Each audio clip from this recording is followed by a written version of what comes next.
This is the Unspoken Alibi, a Hercule Poirot Mystery. Welcome back to the Little Grey Cells. I'm Arthur Hastings, and thank you for joining me tonight on this journey into the heart of darkness. First, we would like to greatly thank our listeners from all over the world.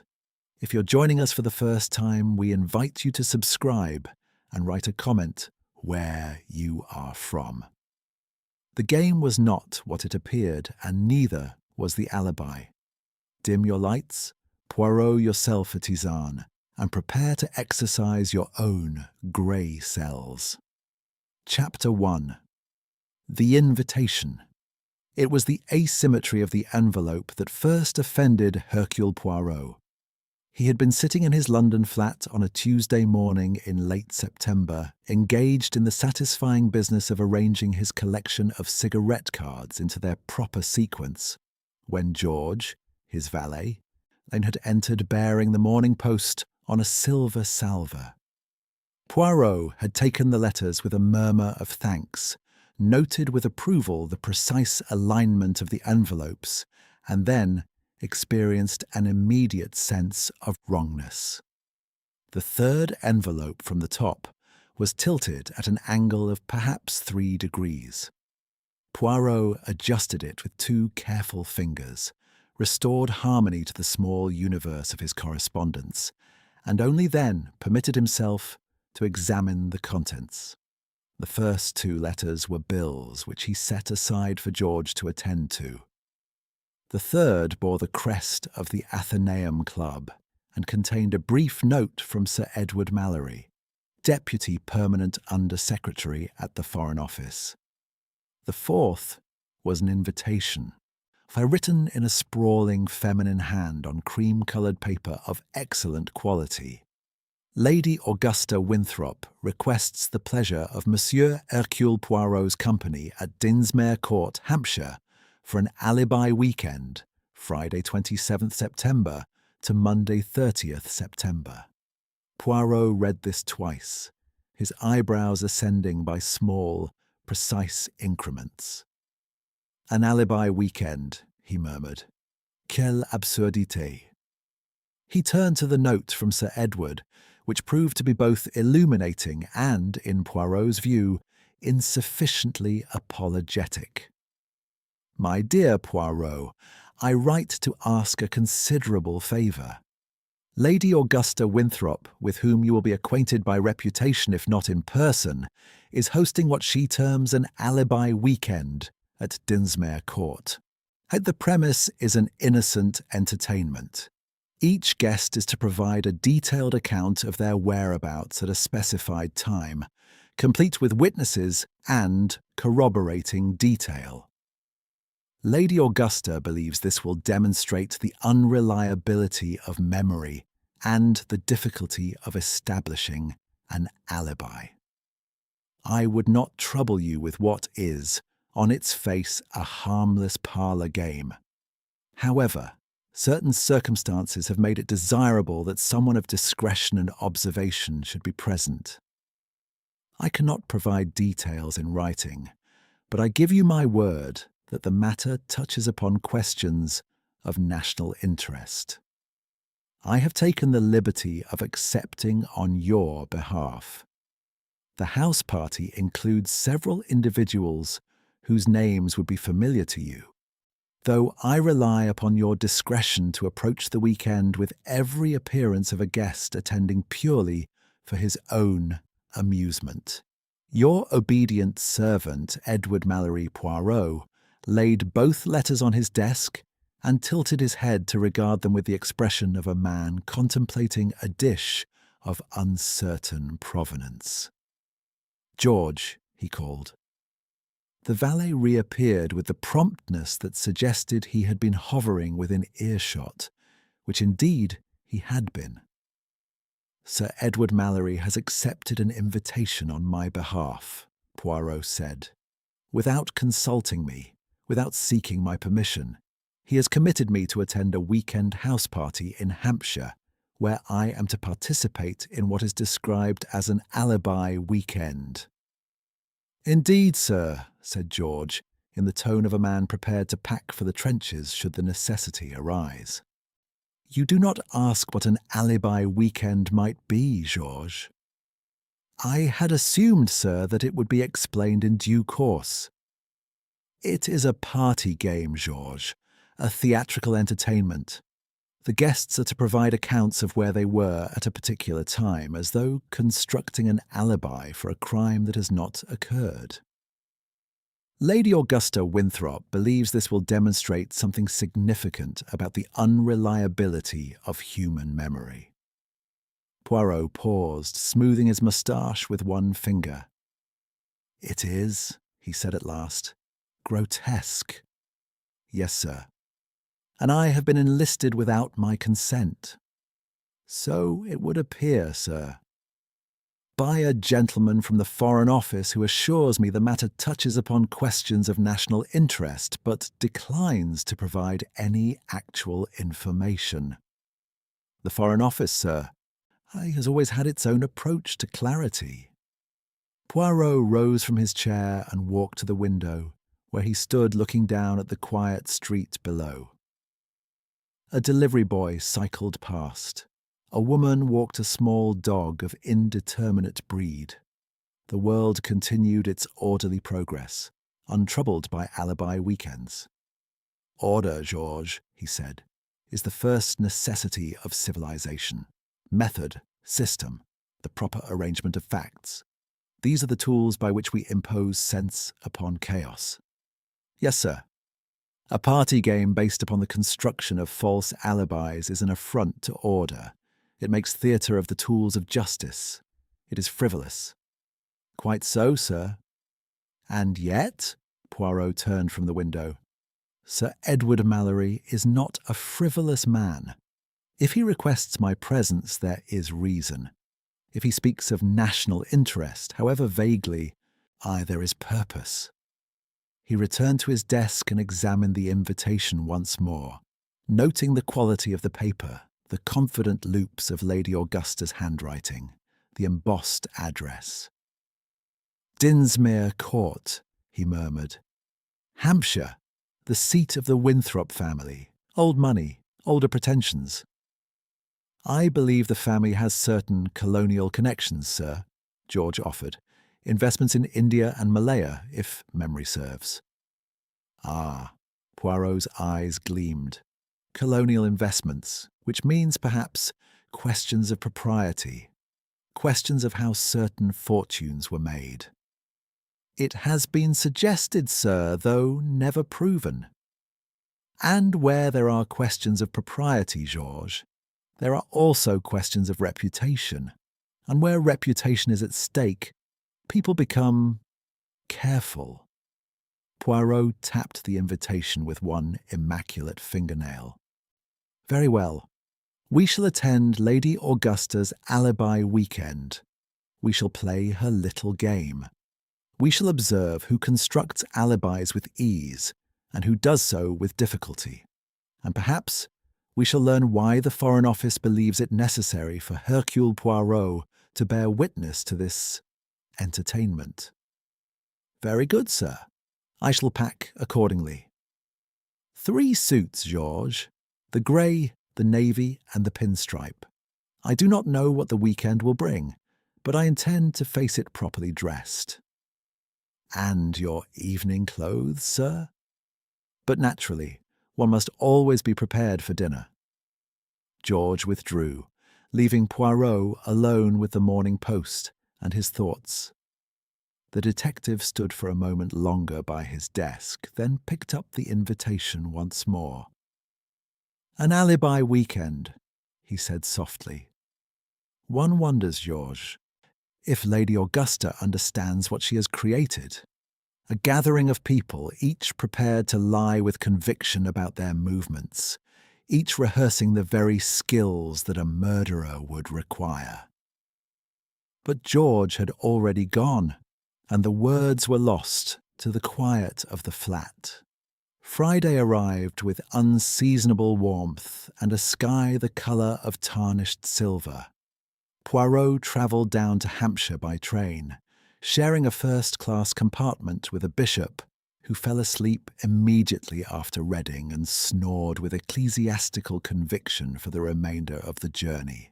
At the station, he was collected by a Daimler whose chauffeur greeted him with the sort of reserved courtesy that suggested long service and discretion. The drive to Dinsmere Court took 20 minutes through lanes still green despite the advancing season, and past cottages with thatched roofs and gardens full of late roses. The house, when it came into view, was precisely what Poirot had expected.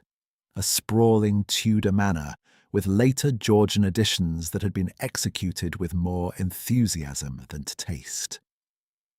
Ivy climbed the walls with proprietary assurance. The gravel drive described an unnecessary number of curves before arriving at the entrance. Lady Augusta Winthrop met him in the entrance hall, a tall woman in her late 50s with iron-grey hair arranged in waves that had required considerable effort to appear effortless. She wore pearls and a dress of dove-grey that suggested mourning without committing to it. "Monsieur Poirot," she said, extending a hand, "how delightful that you could join us. Sir Edward was quite insistent that you would find our little experiment amusing." "Sir Edward is optimistic," Poirot replied, bowing over her hand. "I confess, madame, that the concept of an alibi weekend is novel." "Oh, it's tremendous fun," Lady Augusta said with a laugh that arrived a fraction of a second too quickly. "My nephew suggested it, actually. He'd read about something similar in a detective novel. We thought it would be an amusing way to demonstrate how unreliable memory can be. One never knows, you see, if one could actually provide an alibi if called upon to do so." "One hopes," Poirot said gently, "that one would never be called upon to do so." "Quite so, quite so." Lady Augusta gestured toward the drawing-room. "The others are taking tea. I'm afraid we're a small party. My brother Reginald, of course. Our niece Clara. Dr. Sykes from the village. Mr. Basil Trent, a cousin. And Mrs. Hawker, who is... well, Mrs. Hawker is Mrs. Hawker." This last description, delivered with a faint sigh, intrigued Poirot considerably. The drawing-room proved to be a large, over-furnished space, dominated by portraits of Winthrop's past, each regarding the present with expressions suggesting hereditary disappointment. Too many chairs competed for too little floor space. Flower arrangements leaned at angles that made Poirot's fingers twitch with the urge to adjust them. Lady Augusta performed the introductions with the efficiency of a woman who had attended too many such gatherings. Reginald Winthrop rose from his chair with the expansive gesture of a man welcoming guests to a property he believed they should feel honoured to visit. He was in his early 60s, red-faced and jovial, with the sort of heartiness that Poirot had learned to distrust. "Delighted, my dear fellow. Absolutely delighted," he boomed, crushing Poirot's hand. "Read about you in the papers. Capital work, capital. We're tremendously fortunate to have you here for Augusta's little entertainment." Basil Trent, the cousin, was a slender man in his 40s with intelligent eyes, and the sort of casual elegance that suggested either inherited wealth or sustained effort to appear as though he possessed it. He shook Poirot's hand with a grip that was firm without being aggressive. "Mr. Poirot," he said, "I must confess, having you here rather raises the stakes for our little game. One feels one's alibi ought to be particularly convincing. Unless, of course," he added, with a smile that did not quite reach his eyes, "one has nothing to hide." Dr. Leonard Sykes was a solid man with the practical manner of a country physician. He greeted Poirot with a nod and returned to his tea, which he appeared to be rationing as though uncertain when the next cup might arrive. Miss Clara Winthrop, the niece, was a pale young woman in her late 20s who sat in the corner with the air of someone hoping to be overlooked. She acknowledged the introduction with a barely perceptible nod and immediately returned her attention to the teacup balanced on her knee. Mrs. Millicent Hawker proved to be a woman of indeterminate age whose enthusiasm for conversation appeared to be inversely proportional to everyone else's interest in hearing it. She seized Poirot's arrival as an opportunity to explain, at considerable length, on her connection to the Winthrops through her late husband's second cousin, who had married a Winthrop in 1887 or possibly 1889, though the precise date was disputed in family records, which Mrs. Hawker happened to have brought with her. Poirot accepted tea and a chair whose left rear leg was fractionally shorter than the other three. The asymmetry troubled him for the next 20 minutes. As Mrs. Hawker continued her genealogical expedition, Poirot observed. He observed that Lady Augusta rewrote the arrangement of sandwiches twice, moving them from one side of the tea tray to the other and back again. He observed that Reginald Winthrop called Dr. Sykes "my dear fellow" 3 times in as many minutes, and that Dr. Sykes's expression grew slightly more fixed with each repetition. He observed that Basil Trent told an amusing story about nearly missing a train, and that no one laughed quite soon enough. He observed that Clara Winthrop spoke not at all, but that her eyes moved constantly, recording everything. Most of all, he observed that everyone in the room was performing. Lady Augusta's hostess duties, Reginald's bonhomie, Basil's wit, Dr. Sykes's professional calm, Mrs. Hawker's determined inclusion, Clara's timidity. Each one a mask, carefully maintained. And beneath the masks, Poirot sensed something else. Not quite fear, not quite guilt, but certainly unease. The afternoon drew on. The conversations circled politely around the weather, the state of the gardens, the regrettable quality of servants these days. Lady Augusta announced that dinner would be served at 8, and that the Alibi entertainment would take place afterward in the library. "We've chosen a time," she explained. "Last Thursday evening, 9:15 precisely. Each of you will describe where you were and what you were doing at that exact moment.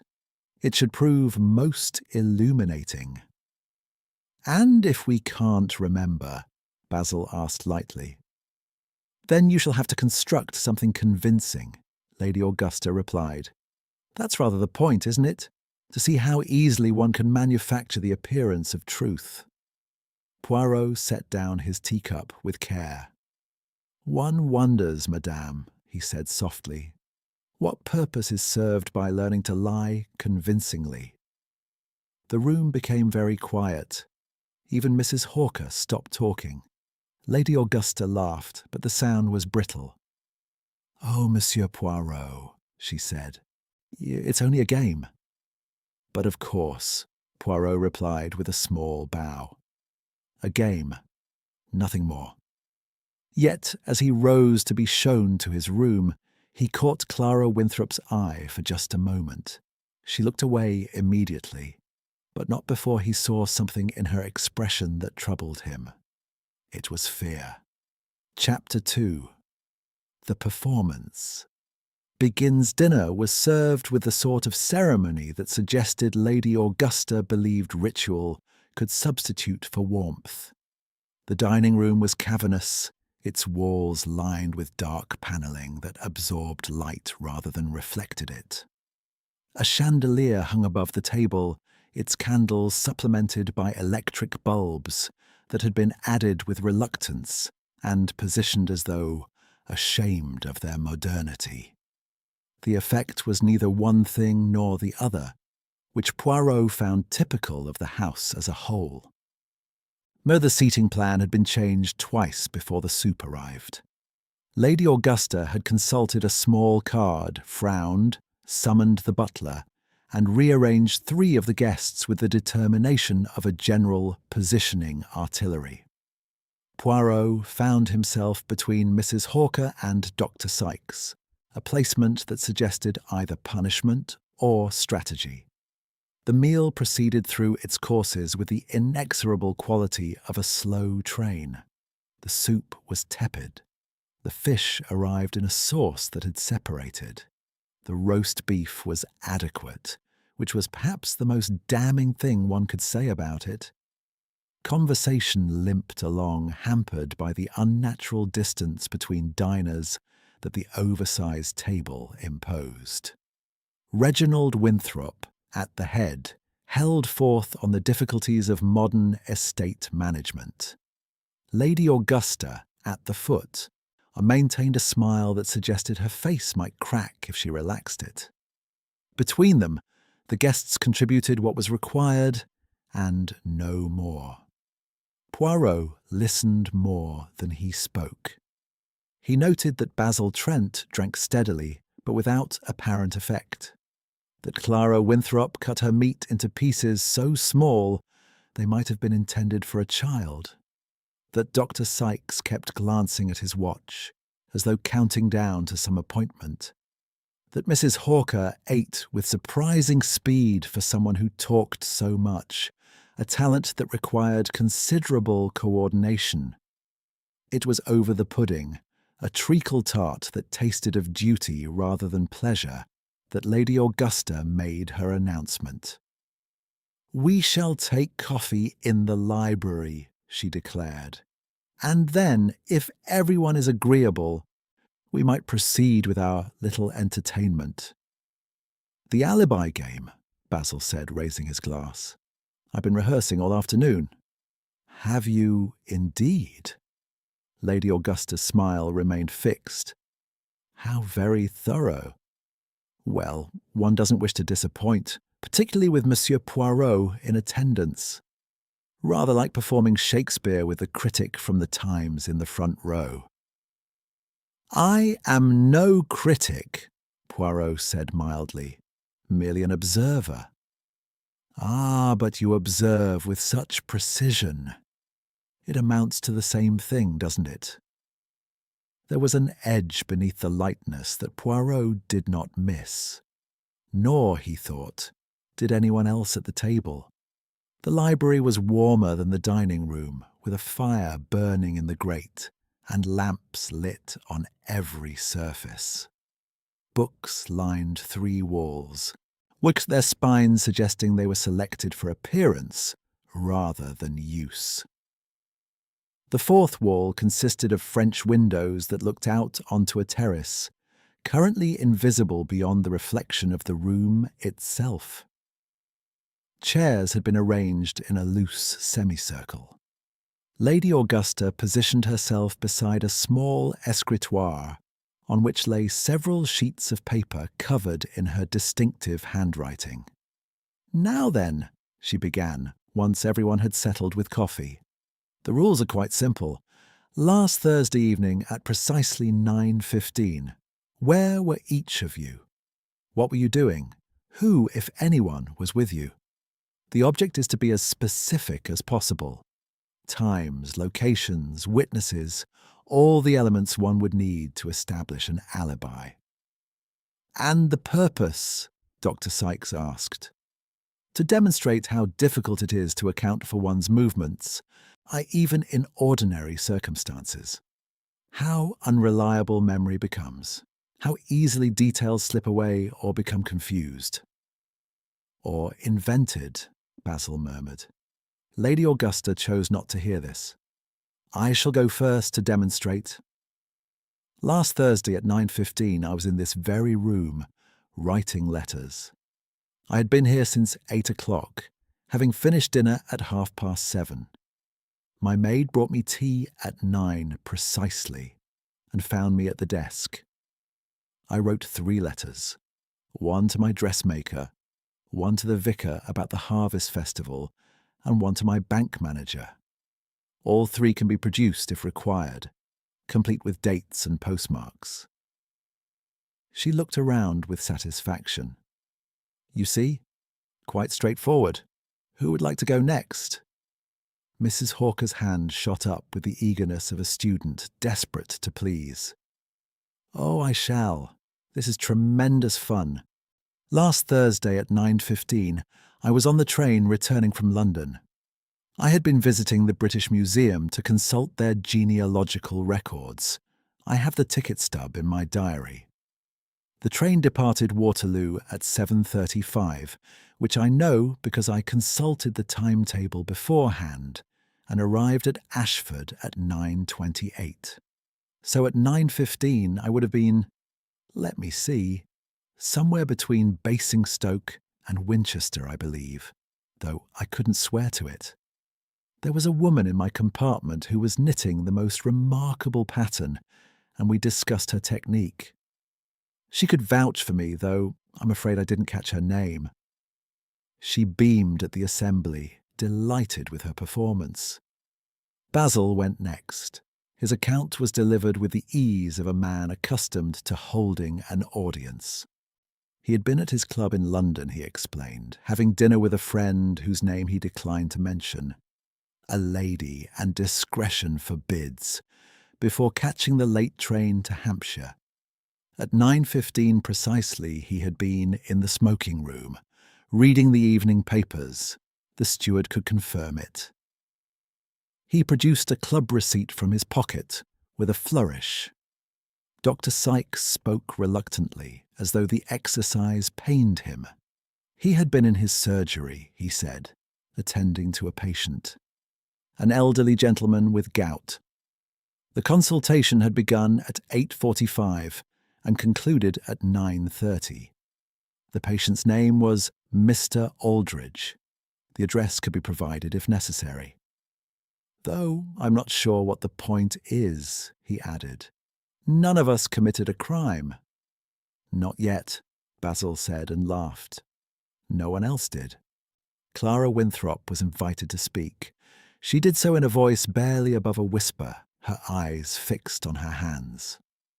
I was reading, she said, in my room, a novel. I don't remember which one. For the entire evening? Lady Augusta prompted. Yes. Did anyone see you? No. Did you ring for your maid? Order tea? No. So you have no witness to your whereabouts? Clara's fingers tightened around her coffee cup. I didn't know I would need one. An uncomfortable silence settled over the room.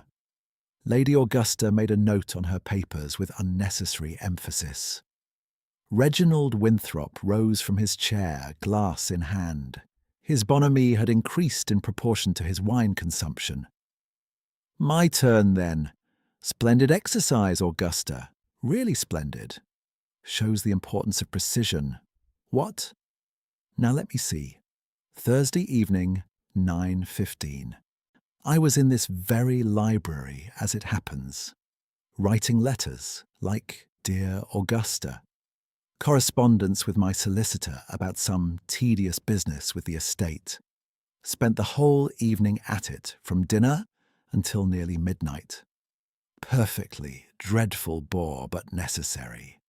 Can produce the letters if required, naturally. All properly dated and witnessed. He sat down with satisfaction, then seemed to remember something. Oh, and I telephoned Mrs. Hawker earlier that evening, around 9:10, I believe. Wanted to confirm her arrival today. You'll remember the call, Millicent? Mrs. Hawker's face went blank. Thursday evening? But I was on the train, Reginald. I told you, I was returning from London. Were you? Ah, well, perhaps it was another evening. Tuesday, possibly. The days do run together, don't they? He laughed heartily, or no one joined him. Poirot, who had been sitting very still, leaned forward slightly. But the telephone, monsieur. If you called Mrs. Hawker on Thursday evening and she was on a train, how did you reach her? Must have been a different evening, as I said. Easy to confuse these things. And yet you were quite certain a moment ago. You gave the precise time, 9:10. Reginald's bonhomie dimmed fractionally. Did I? Well, memory plays tricks. That's rather the point of the exercise, isn't it, Augusta? To show how unreliable we all are. Lady Augusta's pen had stopped moving. She was staring at her brother with an expression Poirot could not quite read. Yes, she said slowly. That is the point. Poirot rose and walked to the fireplace where he stood warming his hands. The silence stretched. You know, Basil said eventually, this has become rather less amusing than advertised. On the contrary, Poirot said without turning around, it has become extremely interesting. He turned to face the room, his hands clasped behind his back. Madame Winthrop, you mentioned that the telephone was disconnected for repairs that evening. Is this correct? Lady Augusta hesitated. Yes. The line has been troublesome. The engineers came on Thursday morning and said it would be out of service until Friday afternoon. So it would have been impossible to telephone anyone that evening. Yes. And yet Monsieur Winthrop claims to have telephoned Mrs. Hawker at 9:10. I made a mistake, Reginald said, but his voice had lost its heartiness. Confused the days, that's all. Nothing sinister about it. No, Poirot agreed. Nothing sinister. Merely interesting. He returned to his seat, aware that every eye in the room was on him. Please continue. I am most eager to hear the remaining alibis. But the mood had changed. What had begun as a parlour game now felt like something else entirely. Clara Winthrop set down her cup with a hand that trembled slightly. Lady Augusta shuffled her papers but did not look at them. Dr. Sykes checked his watch again, and Reginald Winthrop sat very still, his jovial mask slipping to reveal something harder beneath. Perhaps, Lady Augusta said, her voice brittle, we should adjourn. It's grown late. An excellent suggestion, Poirot said. The evening has been most illuminating. As the guests dispersed, murmuring good nights, Poirot remained by the fire. He stood there for some minutes after the room had emptied, staring into the flames. A man had claimed to make a telephone call that could not have been made. He had given a specific time for an impossible event. And when confronted with the impossibility, he had retreated into confusion and error. Either Reginald Winthrop's memory was extraordinarily poor, or he had constructed an alibi without realizing the telephone had been disconnected, which meant he had prepared his alibi in advance, which meant he had believed he might need one. Poirot turned from the fire and looked around the empty library. The chairs sat in their semicircle, abandoned. The lamps cast pools of light that did not quite reach the corners. Bon, he said softly to the silence. The game is not what it appears, and the player who arranged it may have caught himself in his own trap. He extinguished the nearest lamp and went up to bed, already planning his conversations for the morning. Chapter 3. The morning after Poirot descended to breakfast at precisely 8 o'clock to find himself alone in the dining room. The sideboard displayed the full array of an English country breakfast, silver chafing dishes containing eggs, bacon, kidneys, and kippers, toast in a rack that ensured it would be cold before eaten, marmalade in 3 varieties, and a pot of coffee that had been brewed some time ago and left to contemplate its sins. He helped himself to toast and coffee, adjusted the position of the butter dish, which had been placed at an angle to the marmalade, and settled at the table with his back to the window. From this position, He could observe the door and anyone who entered. The room itself told its own story. The morning newspapers lay on a side table, or still folded. Someone had been down earlier. The coffee pot was half empty, but had not lingered. The chair at the head of the table had been pulled out slightly, then pushed back without being properly aligned. Hasty departure, then. Or distraction. At 8:15, Dr. Sykes appeared.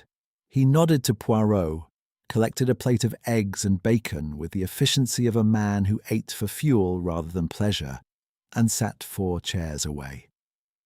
"Sleep well?" he asked, without particular interest. "Tolerably," Poirot replied. "The country air, it is most refreshing. And you, Doctor?" "Well enough." Sykes consulted his watch, the 3rd time Poirot had seen him do so in as many minutes. "I have patients to see this afternoon. Can't stay past luncheon." "Ah, the life of a country physician. It is a demanding one." "It pays the bills." Sykes ate with methodical precision, cutting each item into regulation pieces. "When they pay at all. Half my patients think a doctor should work for gratitude and the pleasure of the profession." "Monsieur Winthrop, he is one such patient." The fork paused halfway to Sykes's mouth. "What makes you say that?" "Merely an observation. Last night when he spoke, you seemed less than comfortable." "Reginald Winthrop has never been comfortable to be around." Sykes resumed eating. "Thinks throwing money at a problem is the same as solving it. Then wonders why people resent him." "He has thrown money at you?" "He's paid for equipment for the clinic. Made rather sure everyone knew about it too. His name on a plaque, subscription lists in the parish newsletter. Generous to a fault. I'd as they say." "But there is a fault?" Sykes set down his fork. 3 months ago, he decided the clinic was poorly managed. Cut his support by half without warning. Said it was a matter of fiscal responsibility. I've had to turn patients away. Medicines I can't afford to stock. But the plaque with his name is still on the wall.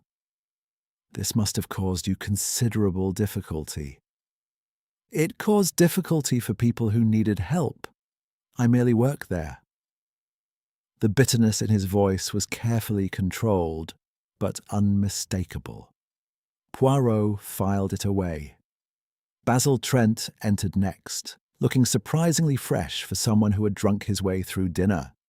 He surveyed the sideboard with the expression of a man confronting an enemy. "Good God, is there any tea?" "In the pot by the marmalade," Sykes said. "Might bless you." Basil collected a cup and a single piece of toast, then joined them at the table. "Ghastly night. The bed in my room has a ridge down the middle like the Alps. I kept rolling into it." "You might have requested a different room," Poirot suggested. "Oh, I'm sure they'd have found something worse. That's the thing about these old houses. They've had centuries to perfect discomfort." He bit into his toast, grimaced, and continued anyway. "Did either of you know that charades was scheduled for this afternoon? Lady Augusta informed me before I'd even finished dressing. Apparently, we're all meant to participate with tremendous enthusiasm." "You do not care for charades?" Poirot asked. "I don't care for mandatory enthusiasm. If one must enjoy oneself, it rather defeats the purpose." "And yet you came to this house party. One assumes you knew Lady Augusta's reputation for organised amusement." Basil's smile didn't quite reach his eyes. "One doesn't refuse Augusta's invitations, not when one relies on the Winthrop family for various small considerations." "Ah, you are a relation, I think." "Third cousin or some such. Near enough to be invited to tedious weekends. Far enough to be forgotten when wills are written." He drained his teacup. "Present company accepted, of course." I'm sure your invitation was entirely voluntary, Monsieur Poirot. Not entirely, Poirot admitted. I was requested to attend by a mutual acquaintance. How diplomatic, and how like the Winthrops to surround themselves with people who owe them something. Augusta with her charity committees, Reginald with his subscriptions and patronage. Even poor Clara, who stays here because she has nowhere else to go. We're all beholden in one way or another. Not Mrs. Hawker, surely, Basil laughed. Mrs. Hawker is beholden to her own delusions of connection. She believes if she recites the family tree often enough, it will bear fruit. Sad, really. Dr. Sykes rose, having finished his breakfast with the same efficiency he'd begun it. I should check on Reginald. He looked unwell last night. Embarrassment, perhaps, Basil said. Nothing fatal. Sykes ignored this and left. Basil watched him go, then turned to Poirot with theatrical confidentiality. Between ourselves, Sykes hates Reginald. Oh, he's too professional to say it outright, but it's there.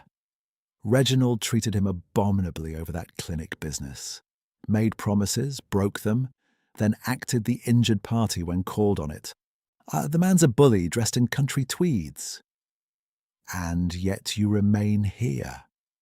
Yes, well. Basil's expression shifted, the lightness falling away for just a moment. Beggars can't be choosers, as they say. And I am very much a beggar, Monsieur Poirot. A charming one, I like to think, but a beggar nonetheless.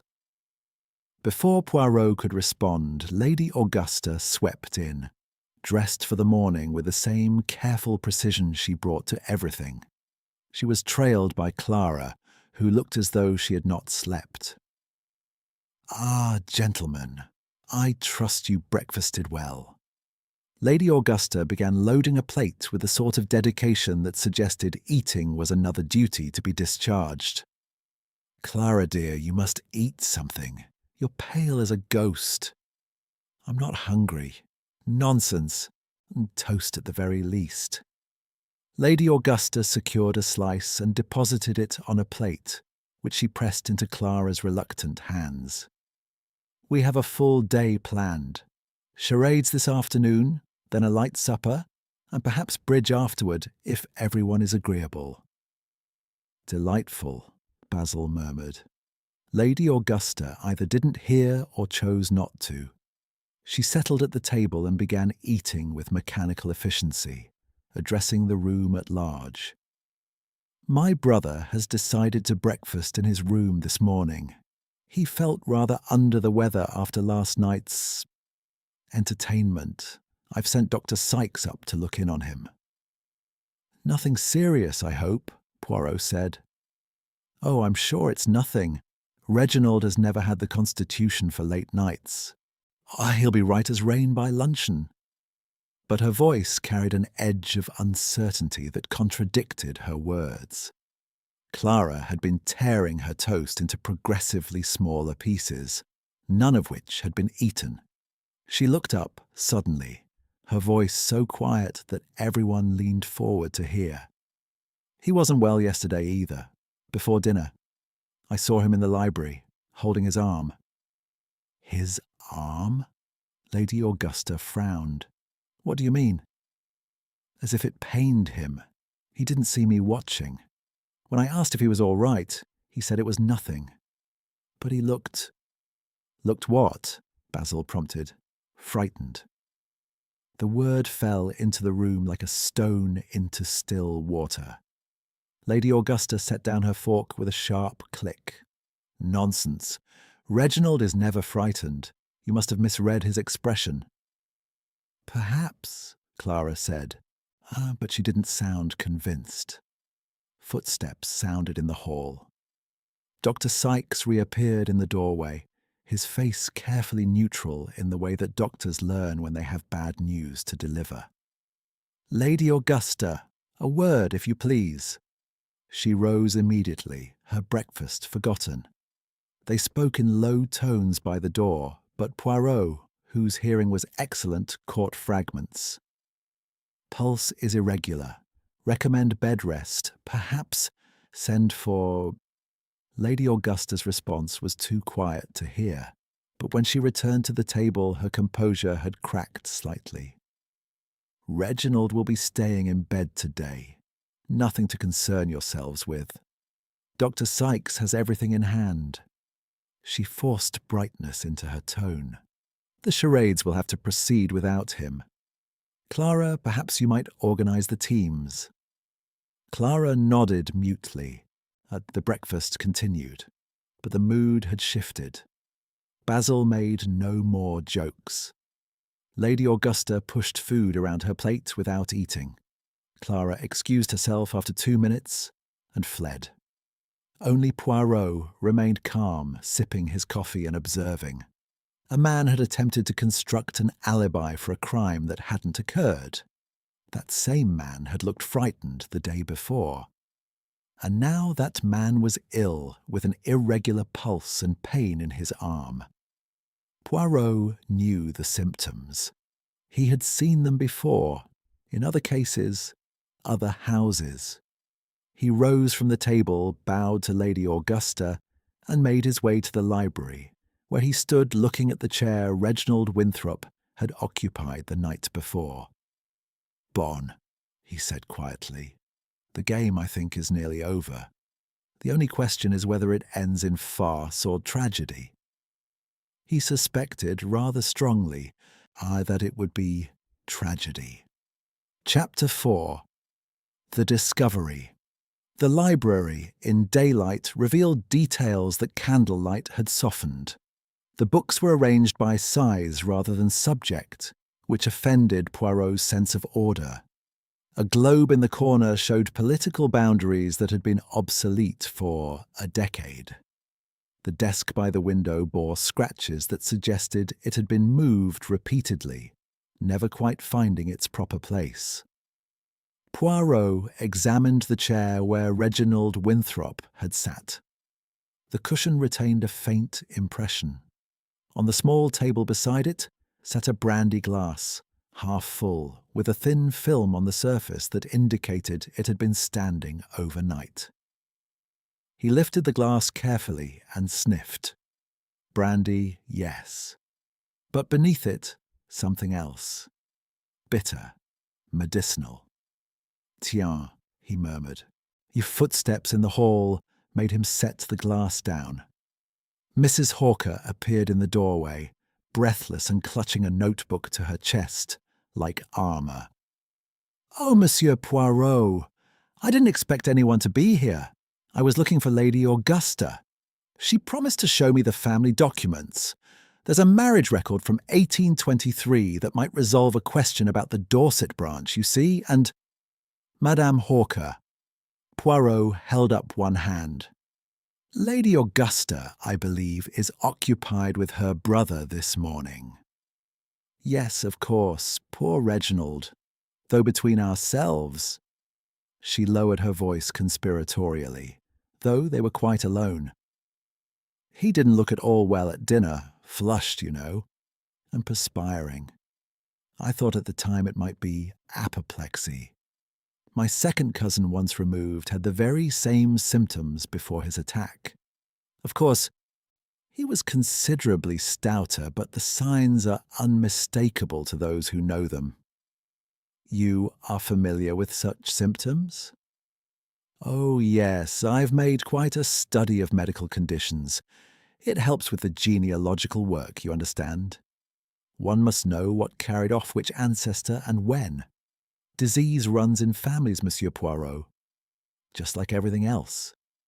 She settled herself in a chair without being invited, clearly prepared to expand on this theme. Poirot, recognizing opportunity, encouraged her. "You have known the Winthrop family for some time." "Through marriage, yes. My late husband's family has connections going back to the 1870s.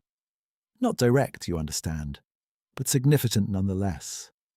The Winthrops have always been, well, one hesitates to speak ill But they have always been rather particular about who they acknowledge as family.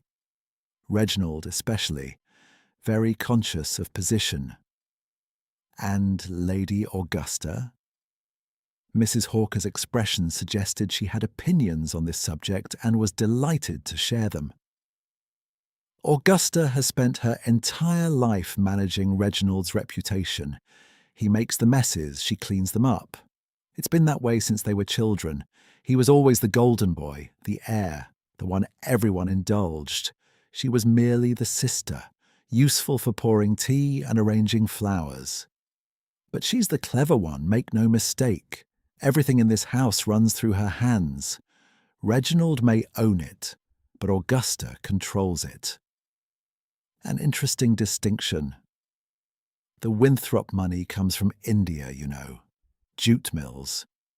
There was some unpleasantness about labour practices, and are back in the 90s. Questions in Parliament, that sort of thing. Nothing proven, but awkward nonetheless. Augusta spent years rebuilding the family's reputation. Charity work, church committees, respectability by the yard. She's quite determined that the past stay buried. Poirot tilted his head. And yet, someone has suggested it might be unearthed. Mrs. Hawker blinked. I couldn't say, though Reginald did mention some months ago that he was considering writing his memoirs. Setting the record straight, he called it. Augusta was beside herself. They had the most dreadful row. I heard them from the morning room. She told him some stories were better left untold. He said the truth would vindicate the family. She said the truth would destroy them.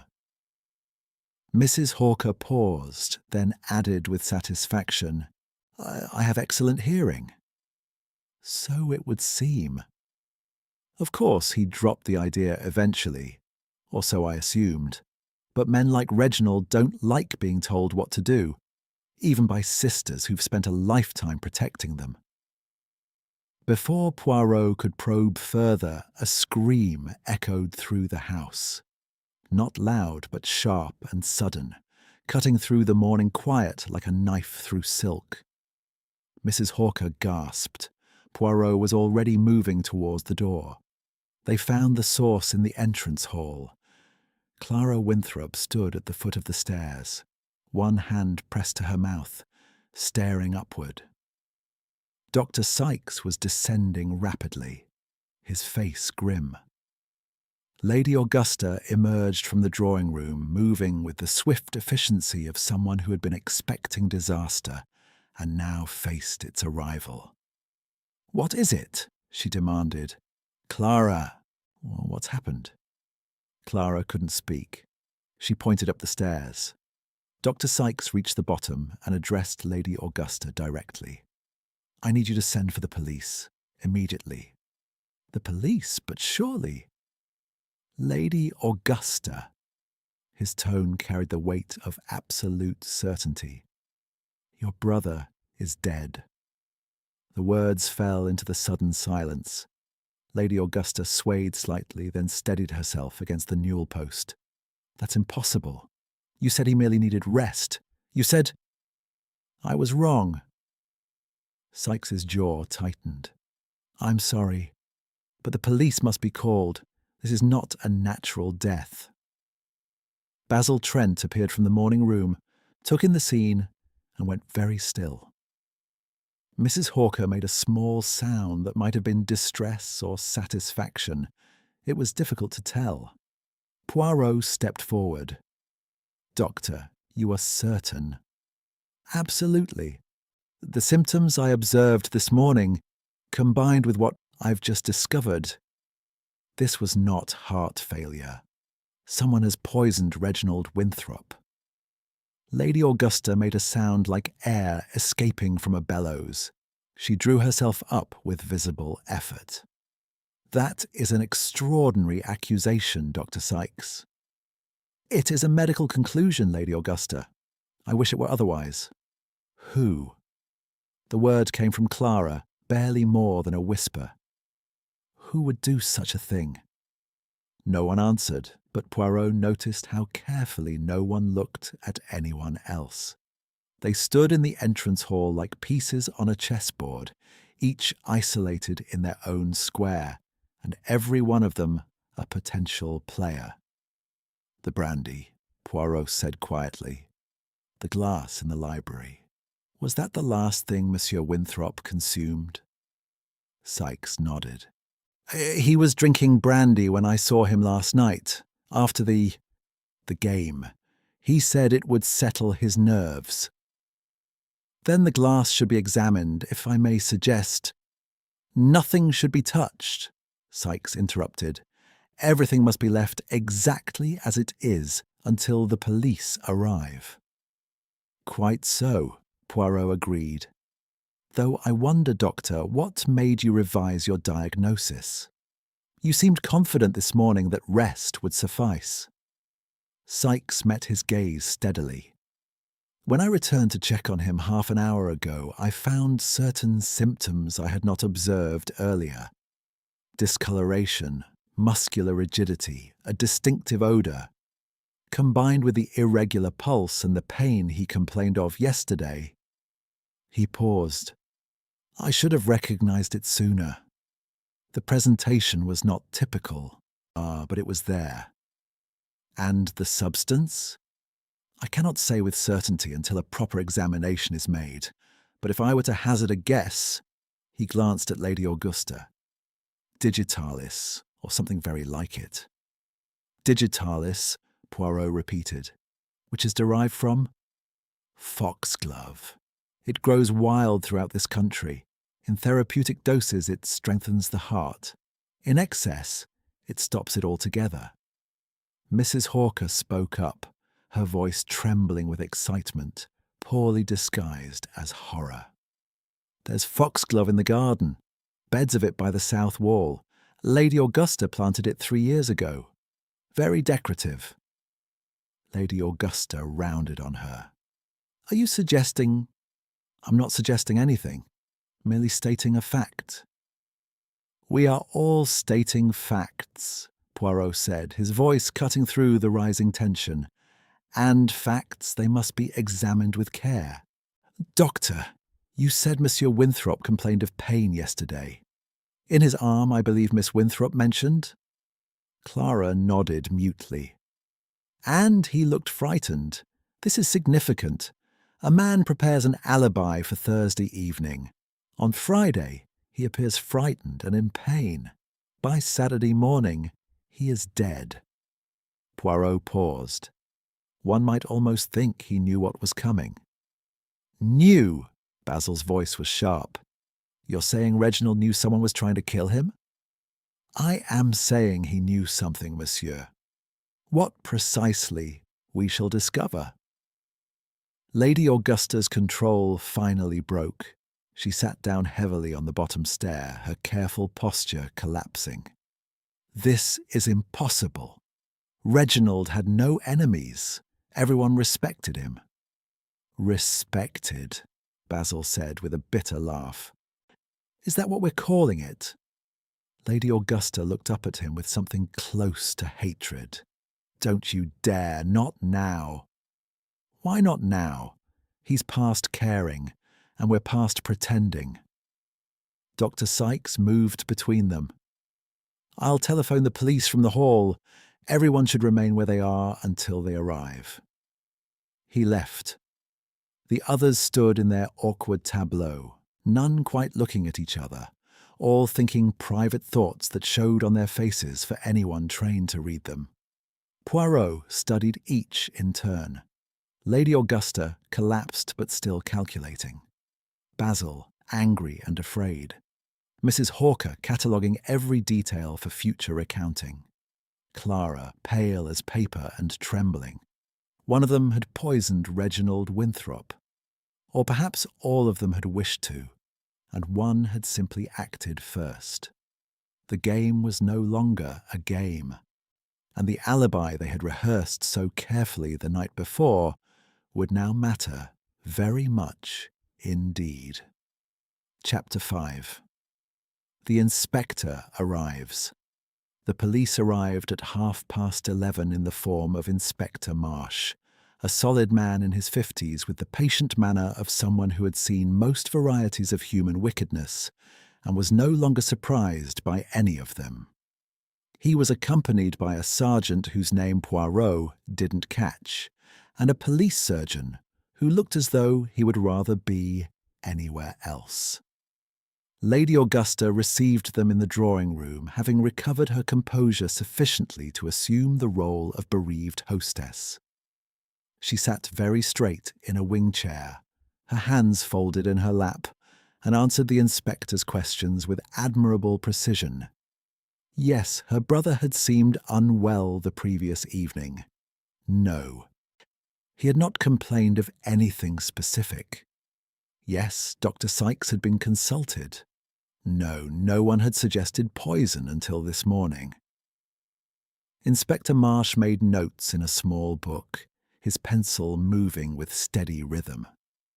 When Lady Augusta had finished, he turned to the others, who had been assembled in the drawing room like suspects in a stage play, which, Poirot reflected, they essentially were.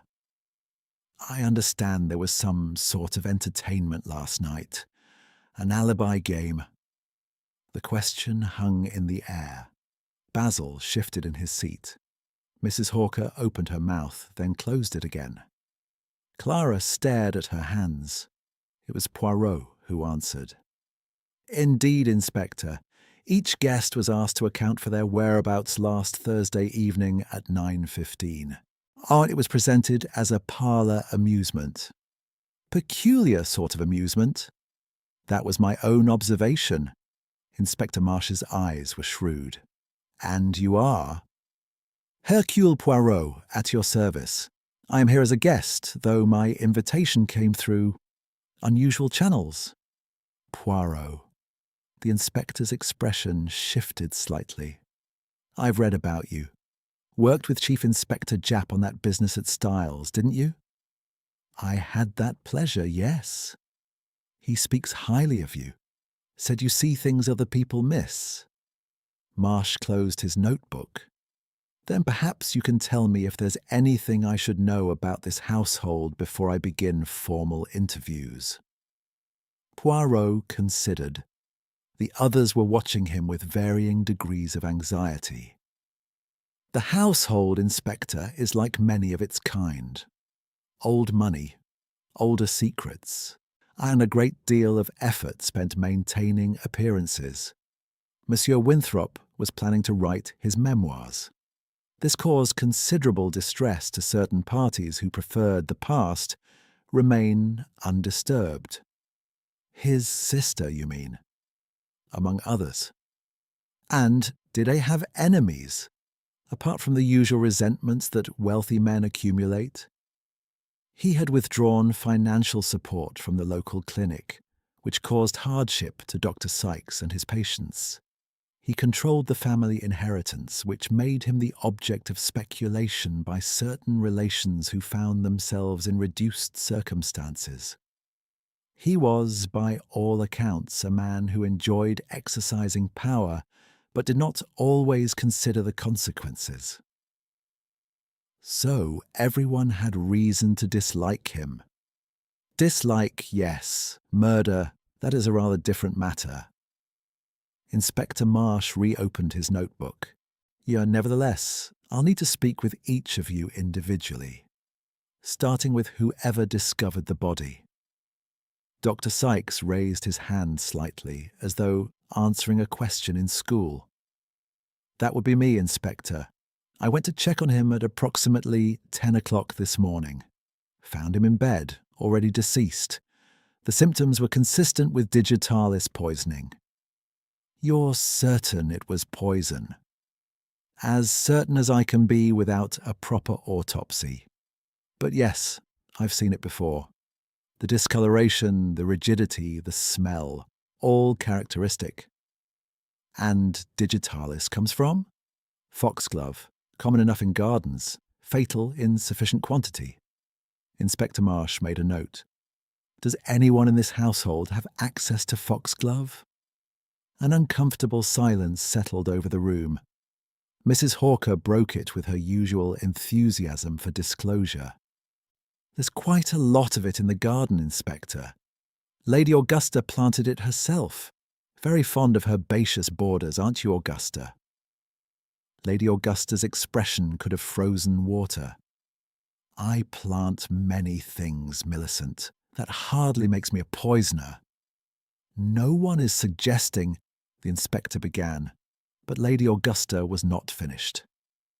"This entire situation is absurd. My brother died of natural causes. Heart failure. He was not a young man. He ate and drank to excess.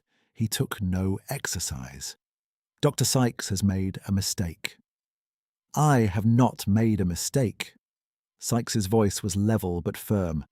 "Lady Augusta, I understand this is difficult, but denying the facts serves no purpose." "Facts? You call wild speculation facts?" "I call medical evidence facts."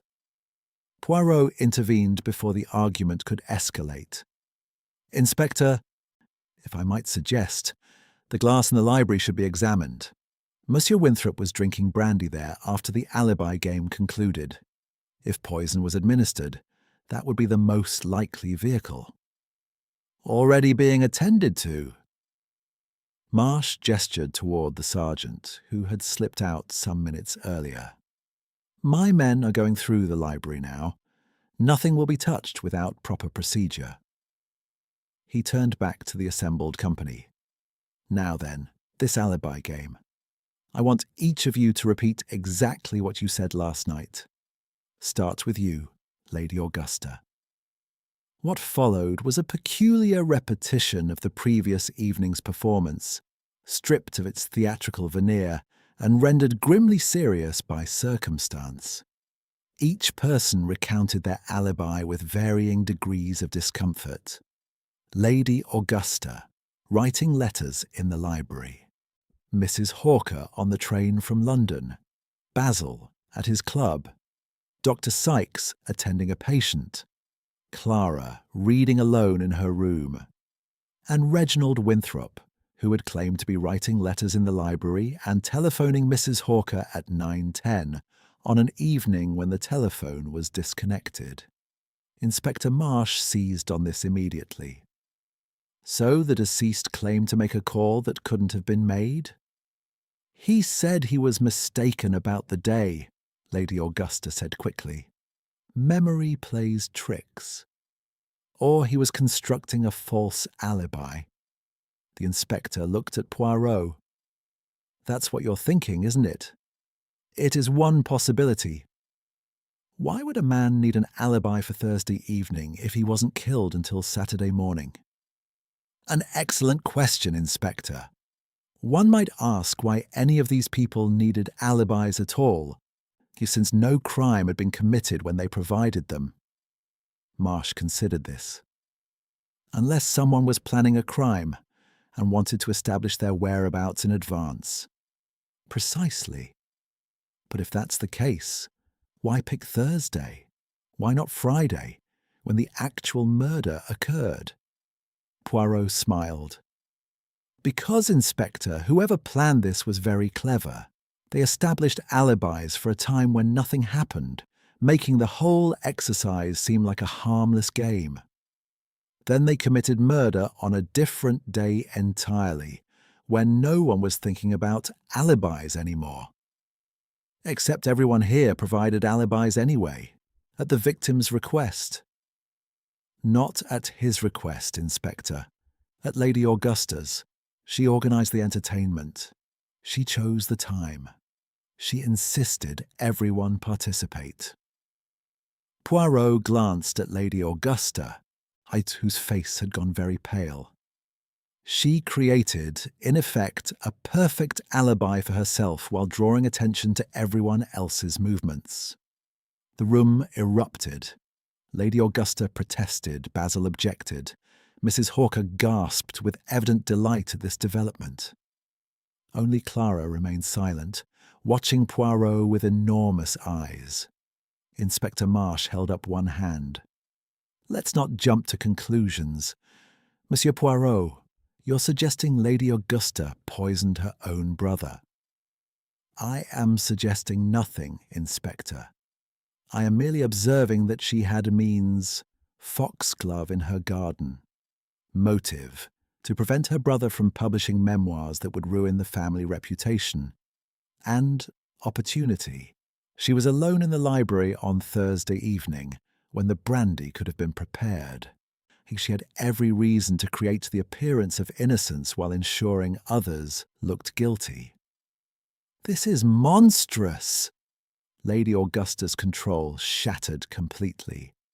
Reginald was my brother. Whatever our differences, I would never— She stopped, the unfinished sentence hanging in the air. Never what, Lady Augusta? Poirot asked gently. I would never harm him. No, but you might harm his reputation to save the families. And if he refused to cooperate, if he insisted on telling stories that would destroy everything you had built. Poirot spread his hands.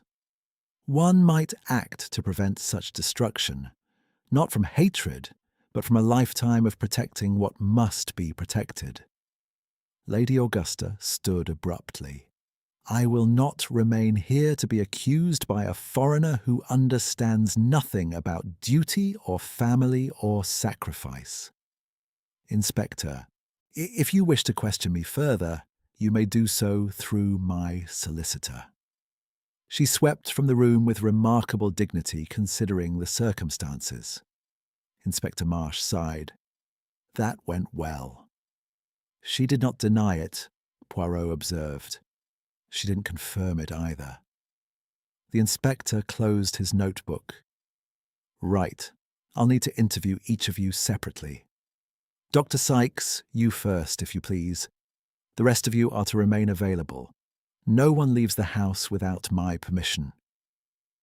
As the room emptied, Poirot found himself alone with Clara Winthrop, who had not moved from her chair.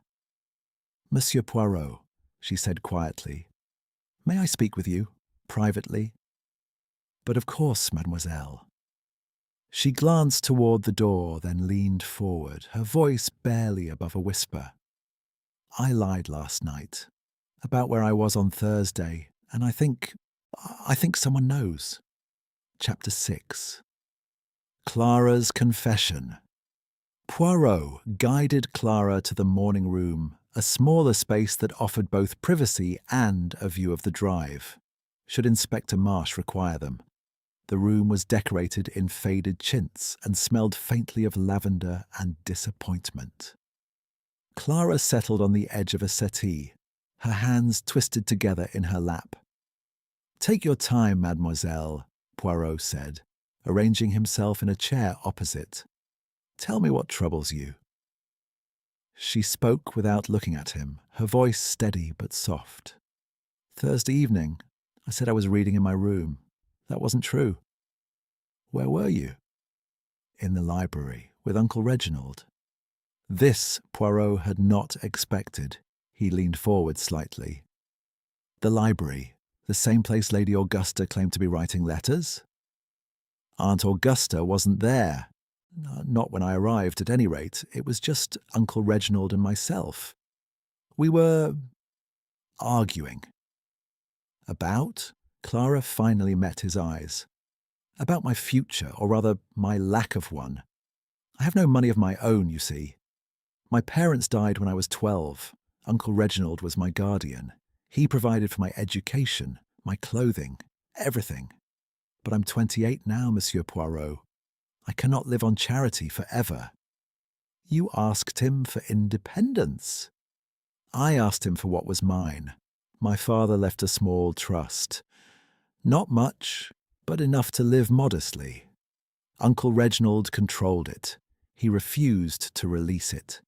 Said I was better off here under family protection, that a woman alone would be vulnerable, that my father would have wanted me to remain where I could be properly supervised. The bitterness in her voice was unmistakable. Or he treated you as a child. He treated me as property, as another possession in this house that existed to reflect well on the Winthrop name. She paused. On Thursday, I told him I intended to petition the courts. He laughed, said I had no grounds, that the trust was legally established, that I would only embarrass myself and the family. We argued for 20 minutes.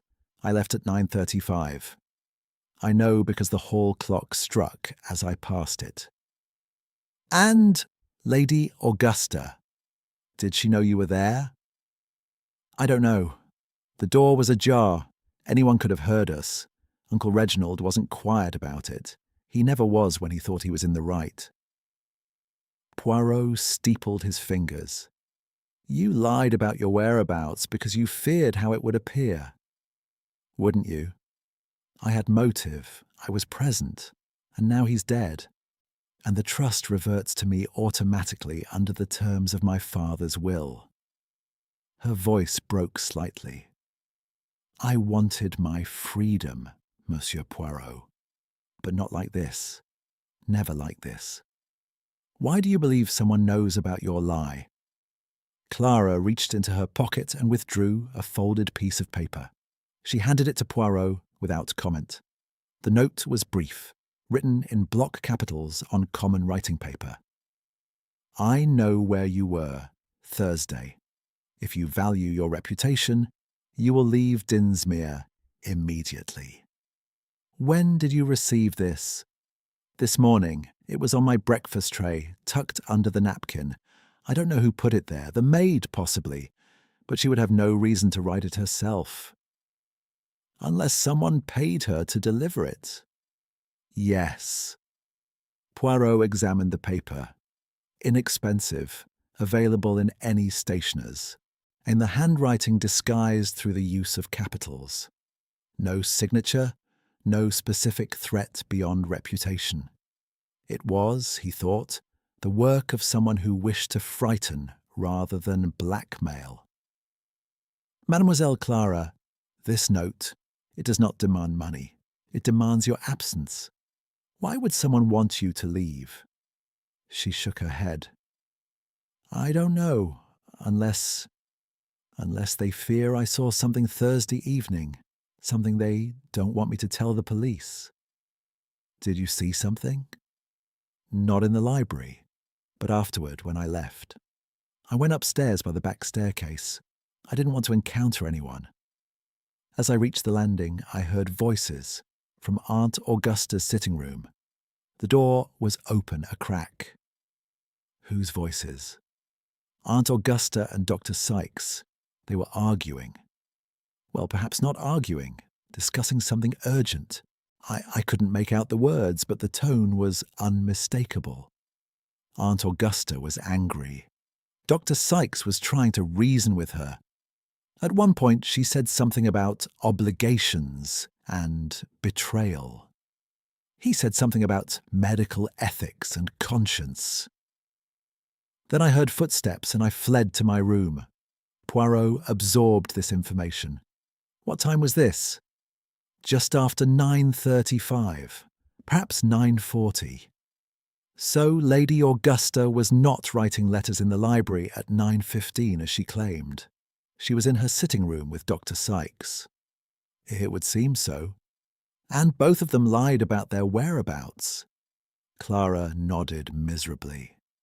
Everyone lied, Monsieur Poirot. The whole game was a farce. We all stood there reciting our alibis, and we were all lying. Before Poirot could respond, the door opened. Basil Trent stood in the doorway, his usual insouciance replaced by something harder. Forgive the interruption. The inspector wants Clara. Apparently there's been a development. Clara rose, her face pale. Poirot stood as well. Mademoiselle, you must tell Inspector Marsh the truth. All of it. The note, the argument, what you heard. Lies, they have a way of multiplying. Better to cut them off at the source. She nodded and left. Basil remained in the doorway, watching her go.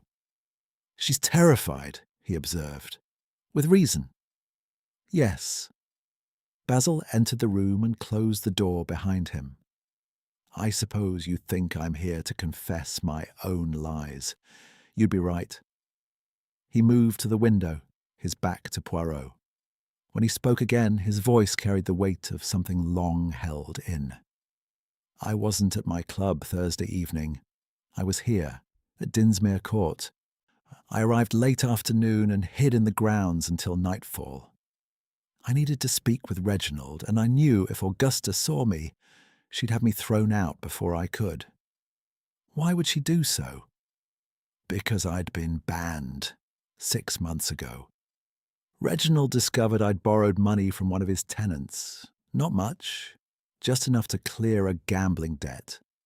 But he was furious, said I'd embarrassed the family, told me I was never to set foot on the property again. Basil turned from the window. Except I had to. I needed more money. The debts had gotten worse. I thought if I could speak to him privately, appeal to family loyalty, he might relent. And did you speak with him? Briefly, around 9 o'clock. I caught him in the library. He refused, said I'd had my chances, that he was done supporting my dissolute lifestyle. He threatened to cut me off entirely from the family if I didn't leave immediately. We argued. He raised his voice. I was terrified someone would hear and come investigate. So I left through the French windows and spent the night in the gardener's shed. Took the morning train back to London and concocted that ridiculous story about the club. So you were also lying about your whereabouts, along with everyone else, apparently. Basil laughed without humour. The Alibi game, what a perfect name for it. We were all playing alibis, even before we knew we needed them. You understand how this appears, Monsieur Trant. You had access to the house. You had motive, financial desperation. You were present on the evening in question. And I'm also an idiot, Monsieur Poirot, but not a murderer. If I'd wanted to kill Reginald, I'd have done it properly. Poison in the brandy, far too subtle for someone of my limited talents. I'd have hit him with the poker and taken my chances. Despite himself, Poirot almost smiled. There was a certain logic to this. Why tell me this now? Because Inspector Marsh is going to find out anyway. The gardener saw me. He mentioned it this morning. Asked if I'd enjoyed my night in his shed. I'd rather you heard it from me than from him. At least then you might believe I'm telling the truth about the rest. And the rest? It is what? That I didn't kill Reginald Winthrop. I hated him, yes. Resented him, certainly. Wished him ill on numerous occasions, but I didn't poison him. I haven't the courage for premeditated murder, and I'm too much of a coward for improvised violence. I'm simply a man who makes terrible decisions and then compounds them with worse lies. He spoke with such weariness that Poirot found himself inclined to believe him, not because the words were convincing, but because they had the ring of self-knowledge that most liars lacked. You will tell this to the inspector. Every humiliating word. Basil moved toward the door, then paused. One thing puzzles me, though. If everyone was lying about Thursday evening, what were we all really doing? Clara was with Reginald, I was with Reginald, Augusta and Sykes were arguing in her sitting room. It's as if the entire household converged on that evening for their own private purposes. Or, Poirot said softly, as if someone arranged for everyone to be occupied, so that something else could happen unnoticed. What do you mean? I mean, Monsieur Trant, that perhaps the alibi game was not about establishing where people were, but about obscuring what someone was doing. The perfect misdirection. Make everyone think about one evening so they do not think about another. Basil stared at him. Good God! You're saying someone planned this from the start. The whole weekend was a setup. I am saying it is possible. And if it is true, then we are not looking for someone who killed on impulse. We are looking for someone who orchestrated murder with considerable care. The door opened again. Inspector Marsh stood there, his expression grim. Monsieur Poirot, a word. We found something in the garden, something you should see. Chapter 7. The Garden Path. The garden at Dinsmere Court had been designed by someone who believed that nature required firm instruction. Hedges marched in straight lines. Roses grew where they were told. Even the lawn appeared to have been measured with a ruler before being permitted to exist. Inspector Marsh led Poirot along a gravel path to the south wall, where the foxglove grew in regimented beds. A constable stood guard, notebook in hand, looking simultaneously important and uncomfortable. There, the inspector said, pointing. The flower bed had been disturbed. Recently, by the look of it, the soil was darker where it had been turned, and several plants had been pulled up by the roots and lay wilting on the path. A trowel rested nearby, its blade still caked with earth. Found by the gardener this morning, Marsh explained. He came to do his rounds, saw this and reported it immediately. Said he'd left everything tidy yesterday afternoon. Poirot knelt beside the bed, examining the damage without touching anything. The plants had been removed with haste rather than care. Roots torn, stems broken. Someone searching for something or gathering materials in a hurry. Foxglove, he murmured. As Dr. Sykes told us, the source of digitalis, and someone has been harvesting it. Or making it look like they have. Marsh frowned. Could be deliberate. Plant evidence to point us in a certain direction. Perhaps, though one must ask why anyone would wish to draw attention to the murder weapon's source, when it would be wiser to let us believe the poison came from elsewhere. Unless they're playing a deeper game, throw us off by being obvious. Poirot stood, brushing dirt from his trousers with distaste. Inspector, I'm the gardener. Did he see anyone near these beds yesterday? Marsh consulted his notes. Says Lady Augusta was cutting flowers in the afternoon. Took a basket of roses and dahlias for the dining room. He mentioned it because she usually sends a maid for that sort of thing. Lady Augusta herself came to the garden. When was this? Around 4 o'clock. He was working on the east border and saw her from a distance. Did she approach the foxglove beds? He couldn't say for certain. His view was partially blocked by the hedge. Poirot walked the perimeter of the bed, his eyes scanning the ground. Footprints in the soft earth, overlapping and confused. Impossible to determine how many people had stood here or when. But something caught his attention. A fragment of fabric, pale green.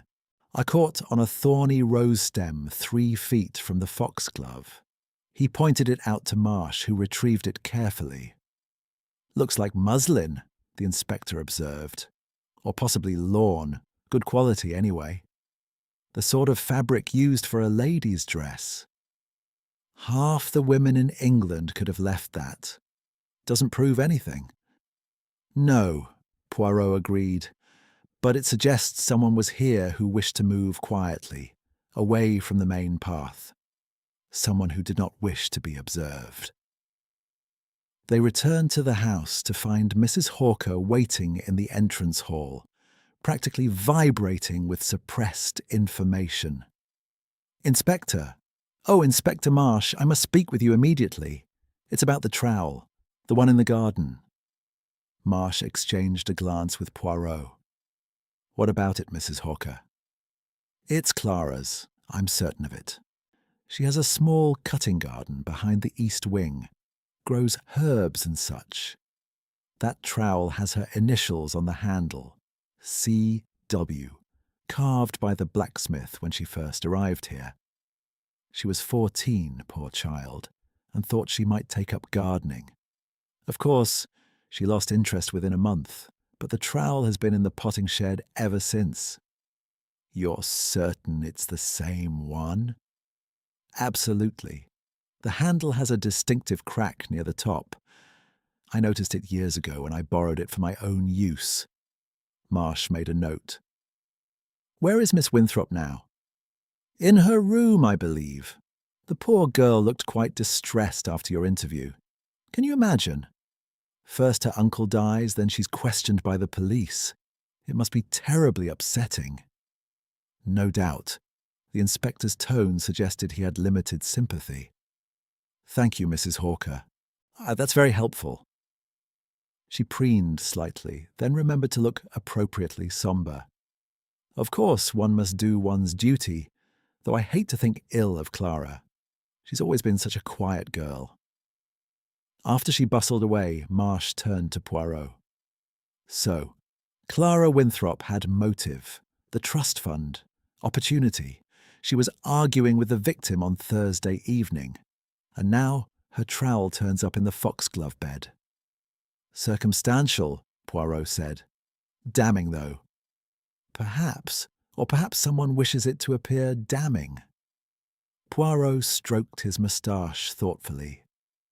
Inspector, I would like to speak with Lady Augusta, with your permission, of course.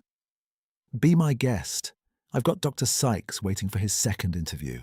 Man's as nervous as a cat. Keeps checking his watch and asking when he can leave. Poirot found Lady Augusta in the library, standing before the window with her back to the room. She did not turn when he entered. I wondered when you would come, she said. The great detective here to extract my confession. How very theatrical. I seek only the truth, madame. The truth, she laughed, a sound like breaking glass. The truth is that my brother was a selfish, pompous man who made enemies the way other people make small talk. The truth is that half the county had reason to wish him dead. And the truth is that I am glad he's gone, even if I did not kill him. She turned to face him, and Poirot saw that she had been crying. Not the decorative tears of a woman performing grief, but the real, ugly crying that came from genuine feeling. You loved him, Poirot said gently. I hated him. He wasted everything, money, opportunities, the goodwill of everyone who tried to help him. He was going to destroy this family with his ridiculous memoirs, dragging up scandals from 50 years ago that should have stayed buried. He treated Clara abominably, holding her trust fund hostage to keep her dependent. He used Dr. Sykes's clinic as a toy, funding it and withdrawing support on a whim. He was cruel to people who couldn't fight back, and magnanimous to people who didn't deserve it. And yet, you loved him. And yet, I loved him. She said it as though admitting to a crime. He was my brother. We grew up together. Before he became what he became, he was different, kinder. Or perhaps I simply remember him that way because memory is merciful where reality was not. Poirot waited. Lady Augusta walked to the desk, opened a drawer and withdrew a leather-bound journal. I found this in Reginald's room this morning, hidden in the wardrobe. I thought you should see it before the inspector confiscates everything. She handed it to him. Poirot opened it to find page after page of cramped handwriting. Reginald Winthrop's memoirs, partially complete. He read in silence. The content was damning. Details of the family's business practices in India, exploitation that bordered on slavery, bribes paid to government officials, evidence destroyed when investigations loomed. And woven through it all, Reginald's justifications. The ends justified the means. The family's position required difficult choices. Everyone did it. The Winthrops were simply unlucky enough to be caught. "If this were published," Lady Augusta said, "the scandal would destroy us, not just socially, legally. There are people still living who could bring charges. Fortunes built on suffering, Monsieur Poirot. That is the Winthrop legacy. And you wish to prevent publication." "Of course I did. I've spent 30 years repairing this family's reputation, building something decent from shameful foundations. I would not let Reginald tear it all down to satisfy his ego." "So you poisoned him?" "No," she met his eyes steadily.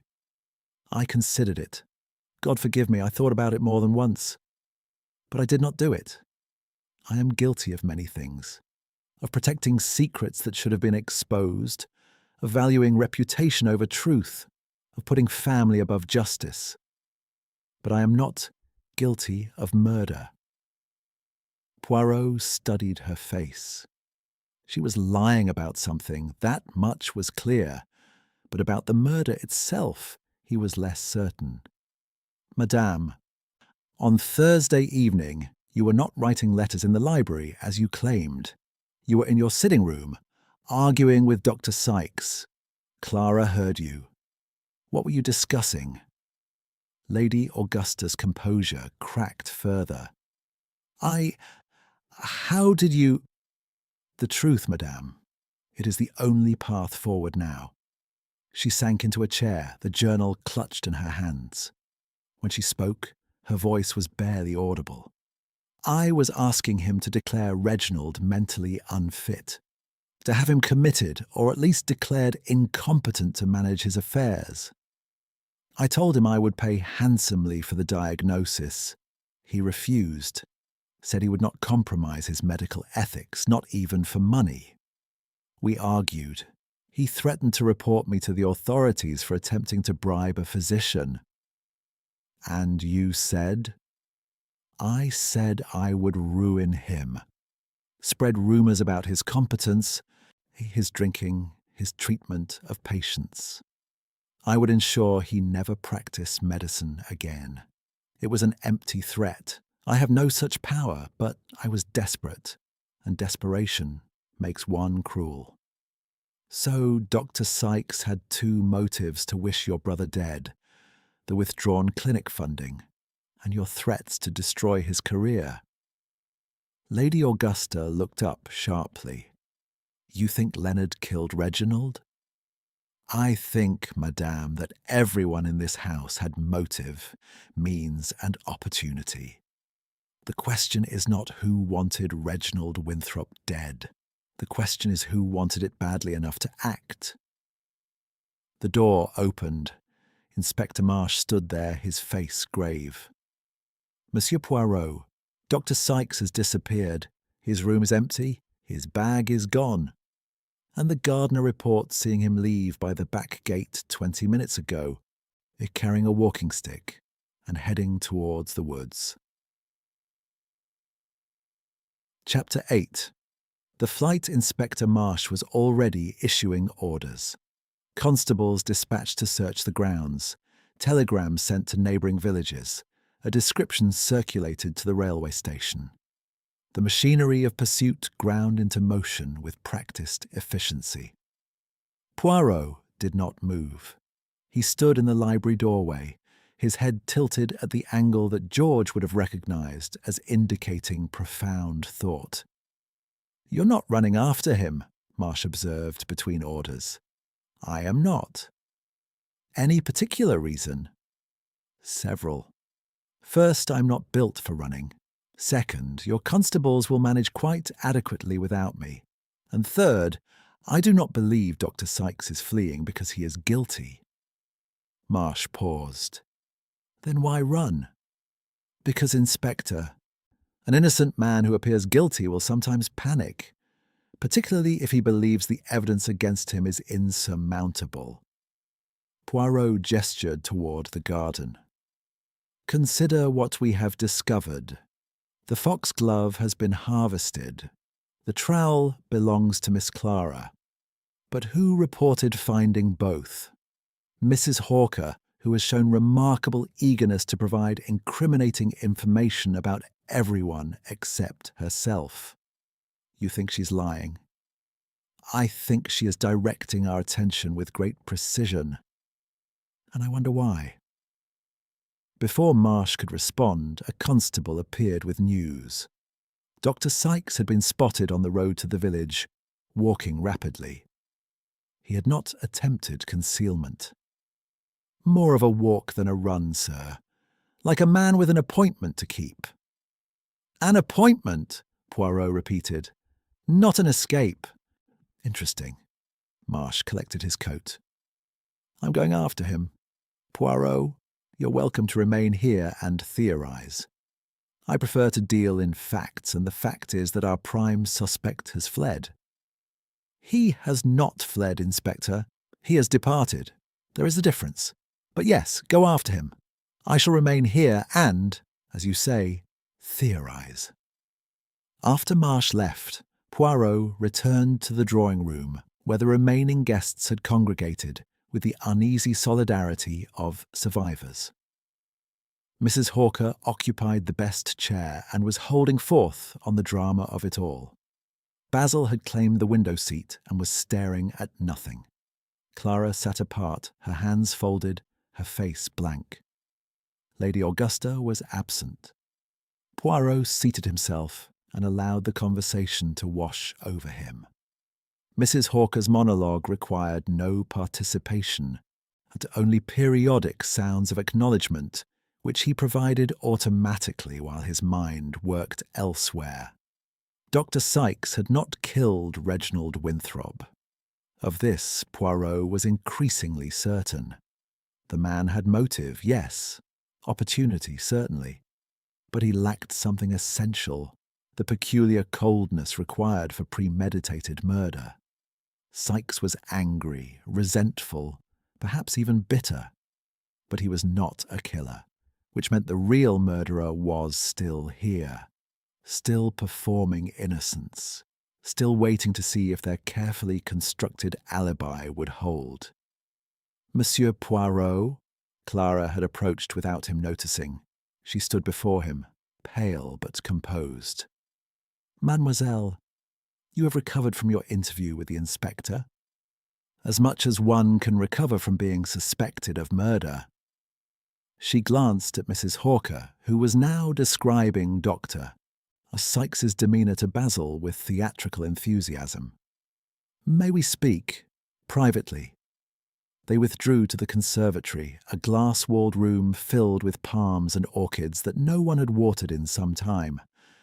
The plants drooped in accusatory fashion. I've remembered something, Clara said.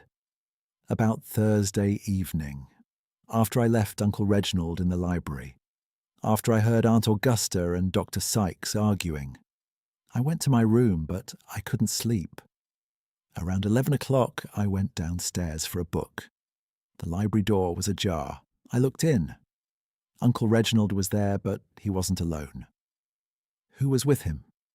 Mrs. Hawker. This Poirot had not anticipated. You are certain? Absolutely. They were standing by the desk. She was showing him something in one of her notebooks. He looked angry. Not shouting angry, but cold angry. The worst kind. He said something about fantasy and delusion. She said something about proof and family honour. Then he saw me in the doorway. Mrs. Hawker did too. She closed her notebook very quickly and said good night. Left the room without looking at me. And Monsieur Winthrop? He told me to go to bed, said eavesdropping was unbecoming. I went. Did you tell the inspector this? No, I forgot about it until just now. Mrs. Hawker has been so helpful, so eager to provide information. It seemed wrong to mention her. But then I thought, what if her helpfulness is deliberate? What if she's guiding the investigation away from herself? Poirot's eyes gleamed. Mademoiselle Clara, you have the mind of a detective. That is precisely what I have been thinking. He returned to the drawing room to find Mrs. Hawker alone, Aunt Basil having escaped to the garden. She greeted Poirot with enthusiasm. Such excitement! I was just telling Mr. Trent that in all my years of studying the Winthrop family, I never imagined I would witness such drama firsthand. Of course, one doesn't wish for murder, but from a historical perspective, it's quite significant. Future generations will speak of this weekend. I'm already making notes for a proper account. You keep excellent records, madame. I have observed this. One must. History is built on details. Who was where when things happened, what was said? Without precision, we have only vague stories. With precision, we have truth. And you were precise about Thursday evening, were you not? On the train from London, consulting genealogical records at the British Museum. Indeed. I have the ticket stubs to prove it. May I see them? She produced her diary with pride. The stubs were there, properly dated. London to Ashford, Thursday evening. Everything in order. Almost everything. Poirot examined the stubs with interest. You departed Waterloo at 7:35, you said. Yes. And arrived at 9:28. Precisely. Yet this ticket shows a departure time of 7:50, not 7:35. Mrs. Hawker's smile faltered. Does it? I must have misremembered the exact time. One doesn't memorize train schedules. But you consulted the timetable beforehand. You told us so during the Alibi game.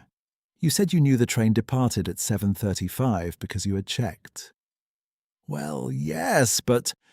And yet the actual departure was 15 minutes later, which means you caught a different train than you claimed. Or... Poirot's voice softened. You did not take the train at all. You purchased the ticket to create the appearance of an alibi, but you were here, at Dinsmere Court, on Thursday evening.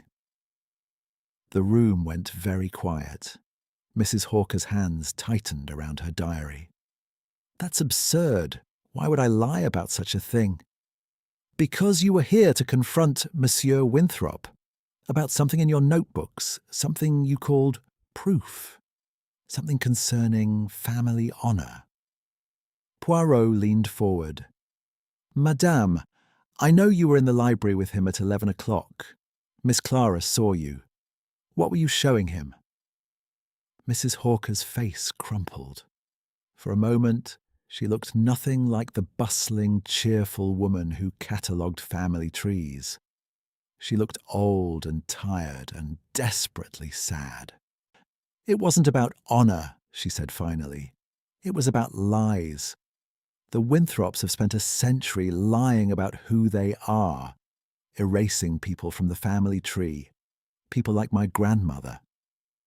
Your grandmother was a Winthrop? She should have been acknowledged as one. She was the illegitimate daughter of Edmund Winthrop, Reginald's grandfather, born to a housemaid who was paid off and sent away. My grandmother grew up in poverty while the Winthrops lived in luxury built on her father's fortune. I found the evidence years ago. Letters, legal documents, a birth certificate, proof that I am a direct descendant, that I have as much right to the Winthrop name as Clara or Reginald or any of them. And you showed this proof to Monsieur Winthrop. I thought he might acknowledge it, might do the decent thing. I wasn't asking for money, just recognition. A place in the family history. Her voice broke.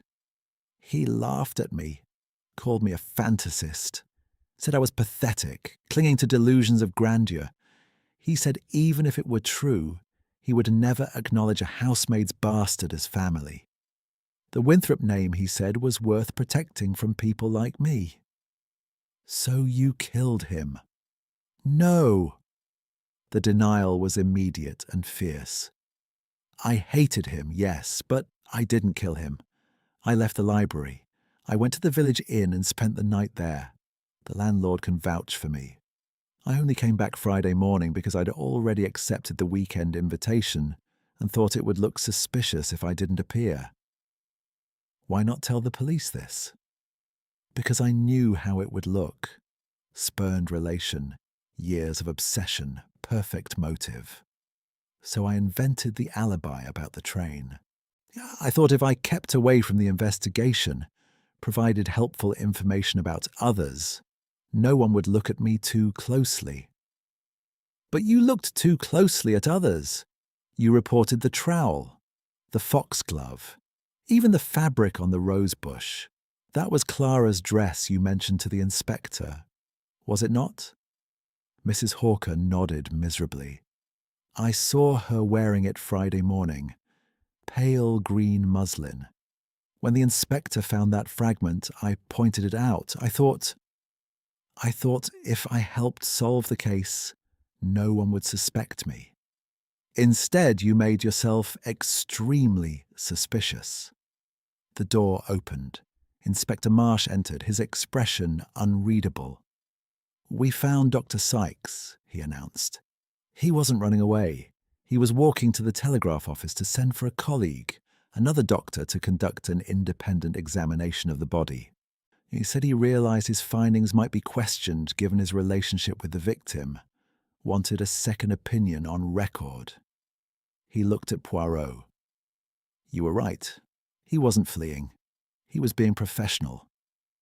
And so we are left, Poirot said, with a house full of liars, but perhaps no murderers.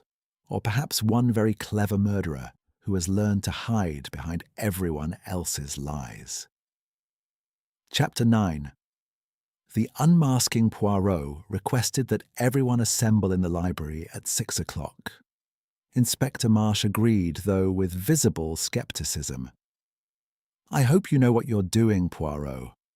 We've got a house full of liars and no clear evidence against any of them.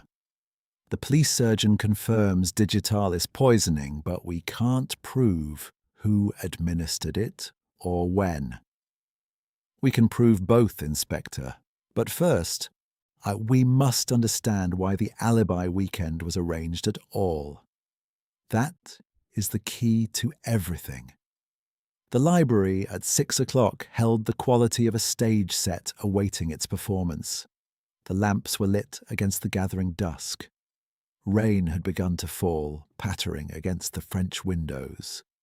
The chairs that had held the guests during their alibi game were arranged once more, though this time with more space between them, as if proximity had become dangerous. Lady Augusta arrived first, dressed in black, her face composed. Clara followed, moving like a ghost. Basil came next, his usual insouciance replaced by wariness. Mrs. Hawker entered last, her notebooks clutched to her chest like a shield.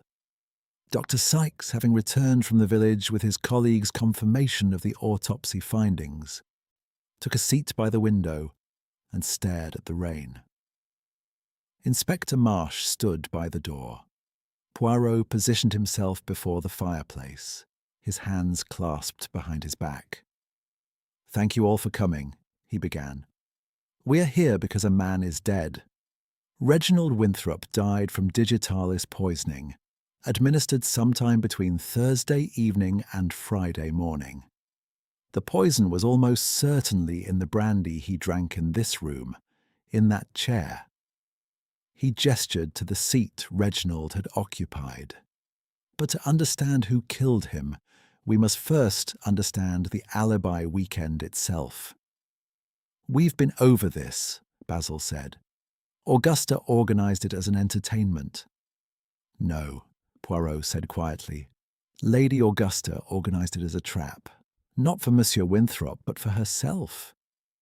Lady Augusta's head snapped up. What are you saying? I am saying, Madame, that you created the Alibi Weekend to establish your own innocence. You knew you would be suspected when your brother died. You had motive. His memoirs threatened your life's work. You had means, foxglove in your garden. You had opportunity, access to his brandy, his room, his habits. So you created an elaborate game in which everyone, including yourself, would provide detailed accounts of Thursday evening. Accounts that could be verified, challenged, proven false. A perfect demonstration that alibis are unreliable, that memory fails, that nothing can be proven with certainty. That's absurd, is it? You insisted everyone participate. You chose the specific time, 9:15 on Thursday.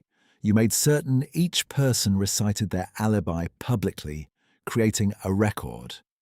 And then, when your brother died, all attention would focus on those alibis on Thursday evening, on who was where and when.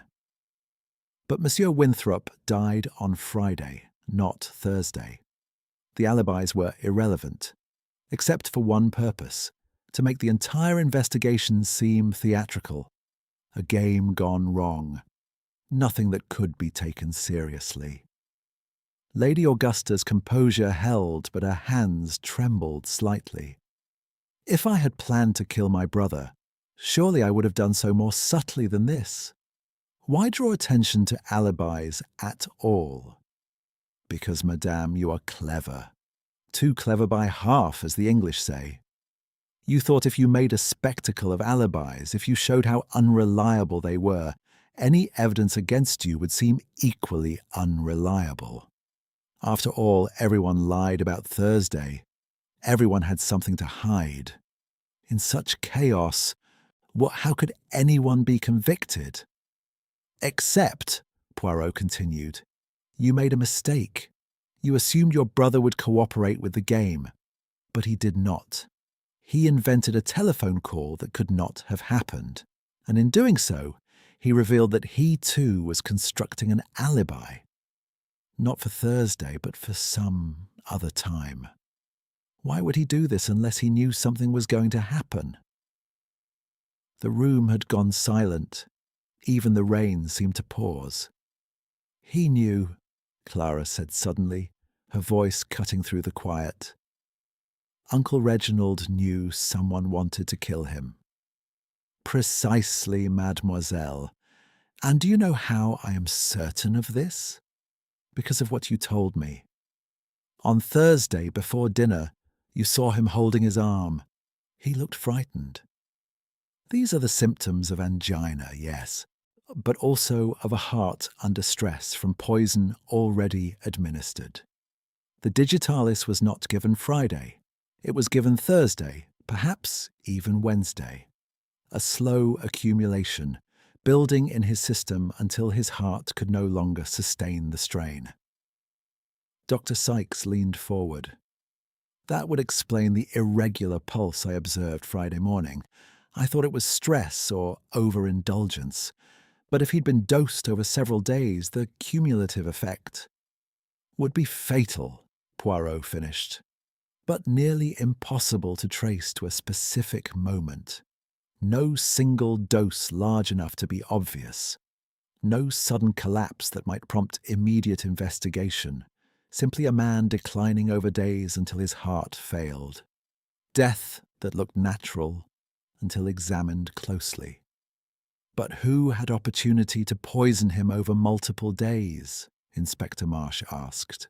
You, everyone in this house, Inspector. The brandy he drank each evening was kept in this room. Anyone could have added small amounts of digitalis extract to the decanter. Over 3 or 4 days, the cumulative dose would be lethal. So, we're no closer to identifying the killer. On the contrary, Inspector, we know exactly who killed Reginald Winthrop, because only one person in this house had the knowledge to calculate such a dose. Only one person would understand how to administer poison slowly to avoid detection. Only one person knew the symptoms to watch for and how to interpret them. Every eye turned to Dr. Sykes. He did not move, did not protest, simply sat in his chair, staring at Poirot with an expression that might have been relief. "You're wrong," he said finally. About the method, I mean. It was brilliant deduction, but incorrect. The digitalis wasn't administered over days. It was given all at once, Thursday evening. But you're right about one thing. I knew how much would kill him. Lady Augusta gasped. Leonard, no. I'm sorry, Augusta, but I can't let you take the blame for this. I killed Reginald, not you, though God knows you had every right. Inspector Marsh moved towards him, but Sykes held up a hand. I'm not going anywhere, just let me explain. You are not obliged, Marsh began, but Sykes cut him off. I want to. I've been carrying this since Friday morning, watching all of you suspect each other. It's time for the truth. He stood, moving to the fireplace where Poirot stepped aside to give him space. Reginald Winthrop destroyed my clinic. Not just the funding, he destroyed patients' lives. People who needed care I could no longer provide. An elderly woman died last month because I couldn't afford the medicine she needed. A child went blind because I had to turn his family away. All because Reginald Winthrop decided my clinic wasn't fiscally responsible. His voice was steady, matter of fact, the voice of a man reciting an inventory. Then Augusta came to me Thursday evening, asked me to declare him mentally incompetent, offered to pay me. I refused, of course. But after she left, I sat in my room and thought about what she'd said, about his memoirs, about the scandal, about how his selfishness would destroy everyone around him. And I thought about my patients, about that woman who died, about that child. And I decided that some men don't deserve to live. So you poisoned his brandy, Poirot said. I came down around midnight Thursday. The house was quiet. I had digitalis extract with me. I keep it for cardiac patients in controlled doses. I knew how much would be fatal. I added it to his brandy decanter. Then I went back to my room and waited. Why not simply poison his glass that evening? Because I wanted it to look natural. I calculated the dose so he would grow ill gradually, then suffer what appeared to be heart failure. I thought no one would question it. He was overweight, drank too much, lived under stress. But then Friday morning, I examined him and realized I'd miscalculated. The symptoms were too acute, too obvious. I knew it would be identified as poison. So I told the truth about that, at least. Better to be honest about the cause of death than be caught lying about it later. He looked around the room, meeting each person's eyes in turn. I killed Reginald Winthrop. I did it deliberately with premeditation. I don't expect mercy. I don't want it. But I couldn't let the rest of you destroy yourselves trying to protect each other. Inspector Marsh moved forward, but before he could speak, Poirot raised a hand. Dr. Sykes, your confession is very noble, very convincing, and completely false. Sykes stared at him. What? You did not kill Reginald Winthrop. You are confessing to protect someone else, someone you believe guilty, someone you care for deeply enough to sacrifice yourself. That's ridiculous. I just told you. You told me many things, Doctor, but you did not tell me how you knew the precise amount of digitalis that would be fatal to Monsieur Winthrop specifically. Each person metabolizes toxins differently. Weight, age, existing heart conditions, all these factors matter. You could not have calculated the dose with certainty unless you had recently examined him. But you had not. You told us Friday morning was the first time you had seen him in months. Sykes opened his mouth, then closed it. Furthermore, Poirot continued, you said you came downstairs at midnight, but Monsieur Winthrop was not alone at midnight. Miss Clara saw him with Mrs. Hawker at 11. When did he retire? We do not know. But we do know that the brandy decanter was not in the library Thursday night. Lady Augusta had it moved to the dining room for dinner service, and it was not returned until Friday morning. This is confirmed by the household staff. Then I poisoned it Friday morning. At which point Monsieur Winthrop was already dying. No, doctor, you are lying. And I believe I know why. Poirot turned to face the assembled company. Because the person who killed Reginald Winthrop is the same person who arranged the Alibi Weekend. The same person who has controlled every aspect of this household for decades. The same person who could not bear to see her life's work destroyed by her brother's vanity. He looked directly at Lady Augusta. You poisoned your brother, madame. And Dr. Sykes, who loves you, has just attempted to confess to your crime. The silence that followed was absolute. Then Lady Augusta Winthrop began, very quietly, to laugh. Chapter 10. Daylight. The laughter was not the sound of madness, as one might expect. It was the laughter of exhaustion, of a performance finally ended, of relief at being able to stop pretending.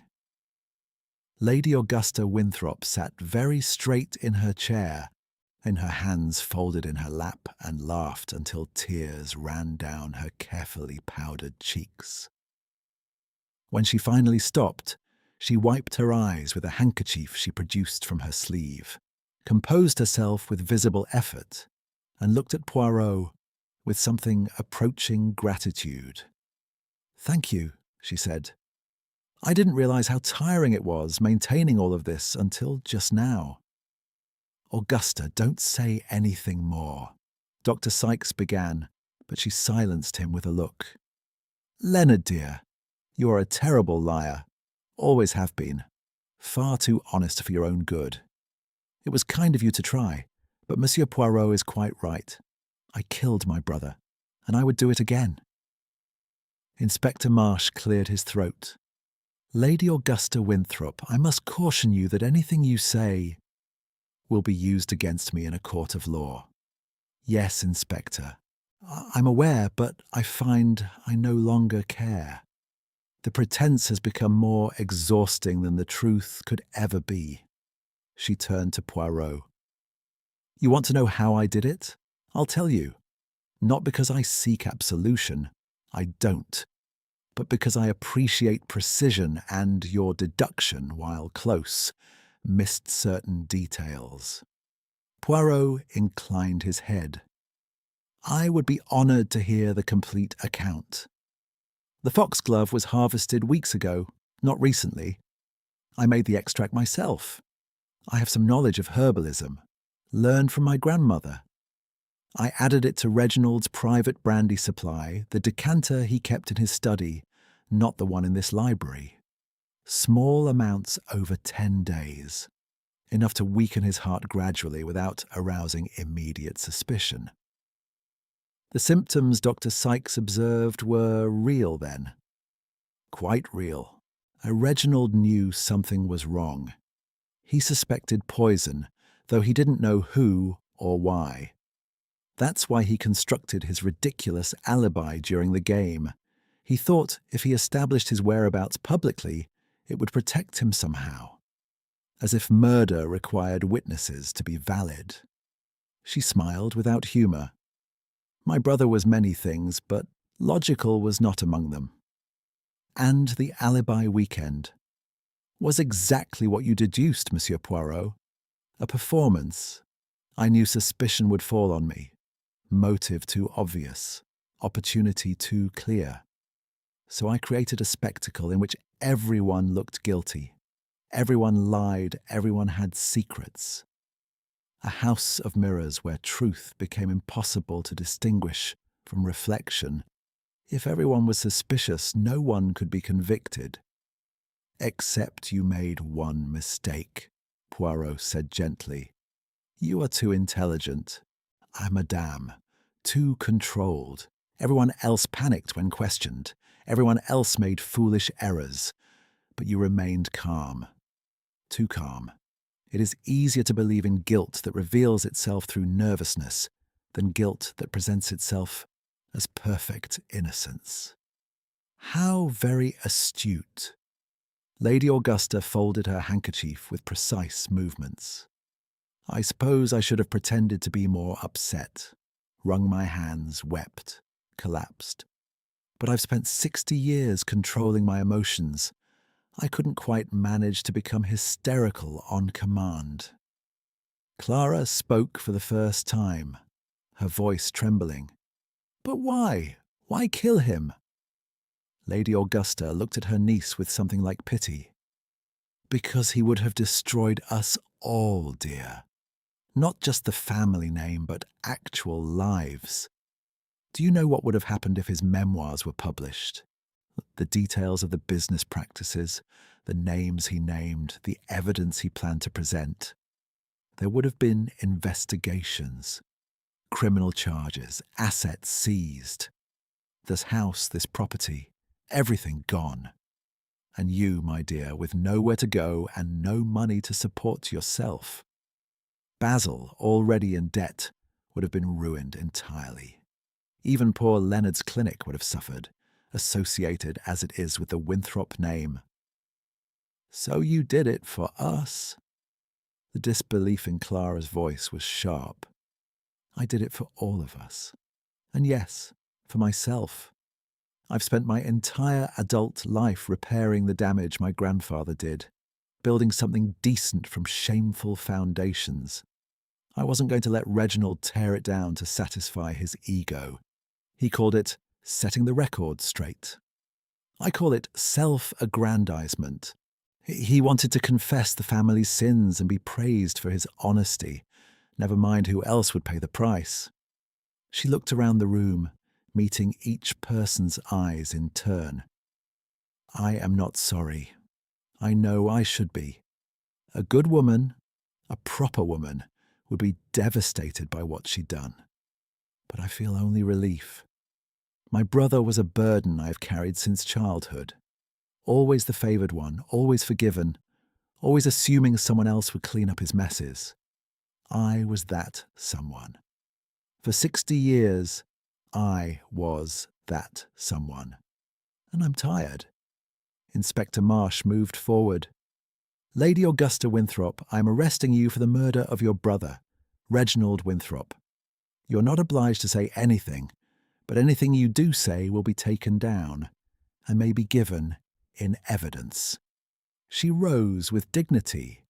Of course, Inspector. Shall I collect some things for the journey? Or would you prefer I come as I am? You may collect necessities under supervision. Naturally, she turned to Dr. Sykes, who had sat motionless throughout her confession, his face ashen. Leonard, you're not to blame yourself for this. You knew nothing. Your only crime was being too kind to a woman who didn't deserve your kindness. Augusta, no. I won't have you ruin yourself trying to save me. You have patients who need you. A clinic to rebuild. That's more important than misplaced loyalty to a murderer. She walked to the door with her head high, accompanied by a constable. At the threshold, she paused and looked back at Poirot. You said I was too intelligent for my own good. You're right. If I'd been stupider, I might have been happier. But then, if I'd been stupider, I wouldn't have been able to hold this family together for as long as I did. One must work with what one is given. Then she was gone, and the room felt suddenly larger, as though a weight had been lifted from it. The household dispersed slowly over the following days. Clara left first, having received permission from Inspector Marsh to return to London. She took Reginald's memoir with her, not to publish, but to burn. Some stories, she said quietly, were better left untold. Basil departed next, but not before settling several debts with money that appeared mysteriously in his account. When questioned, he claimed an unexpected inheritance. No one pressed him for details. Mrs. Hawker remained longest, ostensibly to assist with arrangements, but actually to document everything for posterity. She spoke of writing a definitive account of the Winthrop family, though whether anyone would publish it remained to be seen. Dr. Sykes returned to his clinic, where he found an anonymous donation sufficient to fund operations for 5 years. The source was never identified, though Clara smiled when asked about it. Poirot prepared to depart on Wednesday morning. Inspector Marsh drove him to the station personally. "I have to ask," the inspector said as they waited for the train. "How did you know it was Lady Augusta? Before the confession, I mean. Everyone in that house had motive and opportunity." "Because, Inspector, everyone else wanted something. Clara wanted freedom, Basil wanted money, Mrs. Hawker wanted acknowledgement, Dr. Sykes wanted justice for his patients. But Lady Augusta wanted nothing. She had already achieved what she sought: respectability, reputation, order. Murder was not a path to gain something, but to prevent losing everything. That is a different motivation entirely, more desperate, more dangerous, and more likely to succeed. Precisely. The person who kills to gain is often obvious. The person who kills to preserve is far more subtle. Poirot paused. Also, her flower arrangements were asymmetrical. A woman who arranges flowers badly is capable of anything. Marsh laughed despite himself. "That's your evidence? Flower arrangements?" "It is part of the evidence, Inspector. A small part, but significant. Lady Augusta controlled everything in that house. The seating plans, the menus, the conversation. But she could not control flowers. They grew as they wished, leaned at wrong angles, bloomed out of season. This frustrated her enormously. A woman who cannot tolerate asymmetry in flowers will certainly not tolerate chaos in her life's work." The train arrived, steam billowing. Poirot collected his carefully packed bags. "What will happen to her?" he asked. "Trial, certainly. Conviction, probably. But there will be sympathy, woman driven to desperate measures to protect her family. The memoirs will be mentioned, the family's crimes exposed. Public opinion may be complicated. Justice is never simple, Inspector, particularly when everyone involved has been damaged by the same legacy." "Do you think she's right, that she did it for them?" Poirot considered this as he boarded the train. "I think, Inspector, that she believed she did it for them. But in truth, she did it for herself, for the life she had built, the reputation she had earned, the order she had imposed on chaos.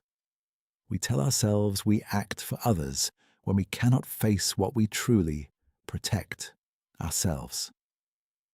He settled into his compartment, arranged his belongings with customary precision, and watched England pass by the window. Green fields, tidy hedgerows, villages that looked as though they had been arranged for maximum picturesque effect. Order imposed on nature, just like Lady Augusta's gardens, just like her life. The train carried him back to London, to his flat, to his cigarette cards that required proper arrangement. He thought about alibis, about the lies people told to protect themselves, about the masks they wore so long they forgot their own faces beneath. And he thought about a woman who had killed to preserve something already rotten and called it duty. Her bonne, he murmured to his reflection in the window. Another case concluded, another truth revealed, and the world, it continues, no better and no worse than before. George would have tea ready when he arrived. The post would be waiting, properly aligned. His apartment would be exactly as he left it, with every object in its designated place. Some things, at least, could be relied upon. The end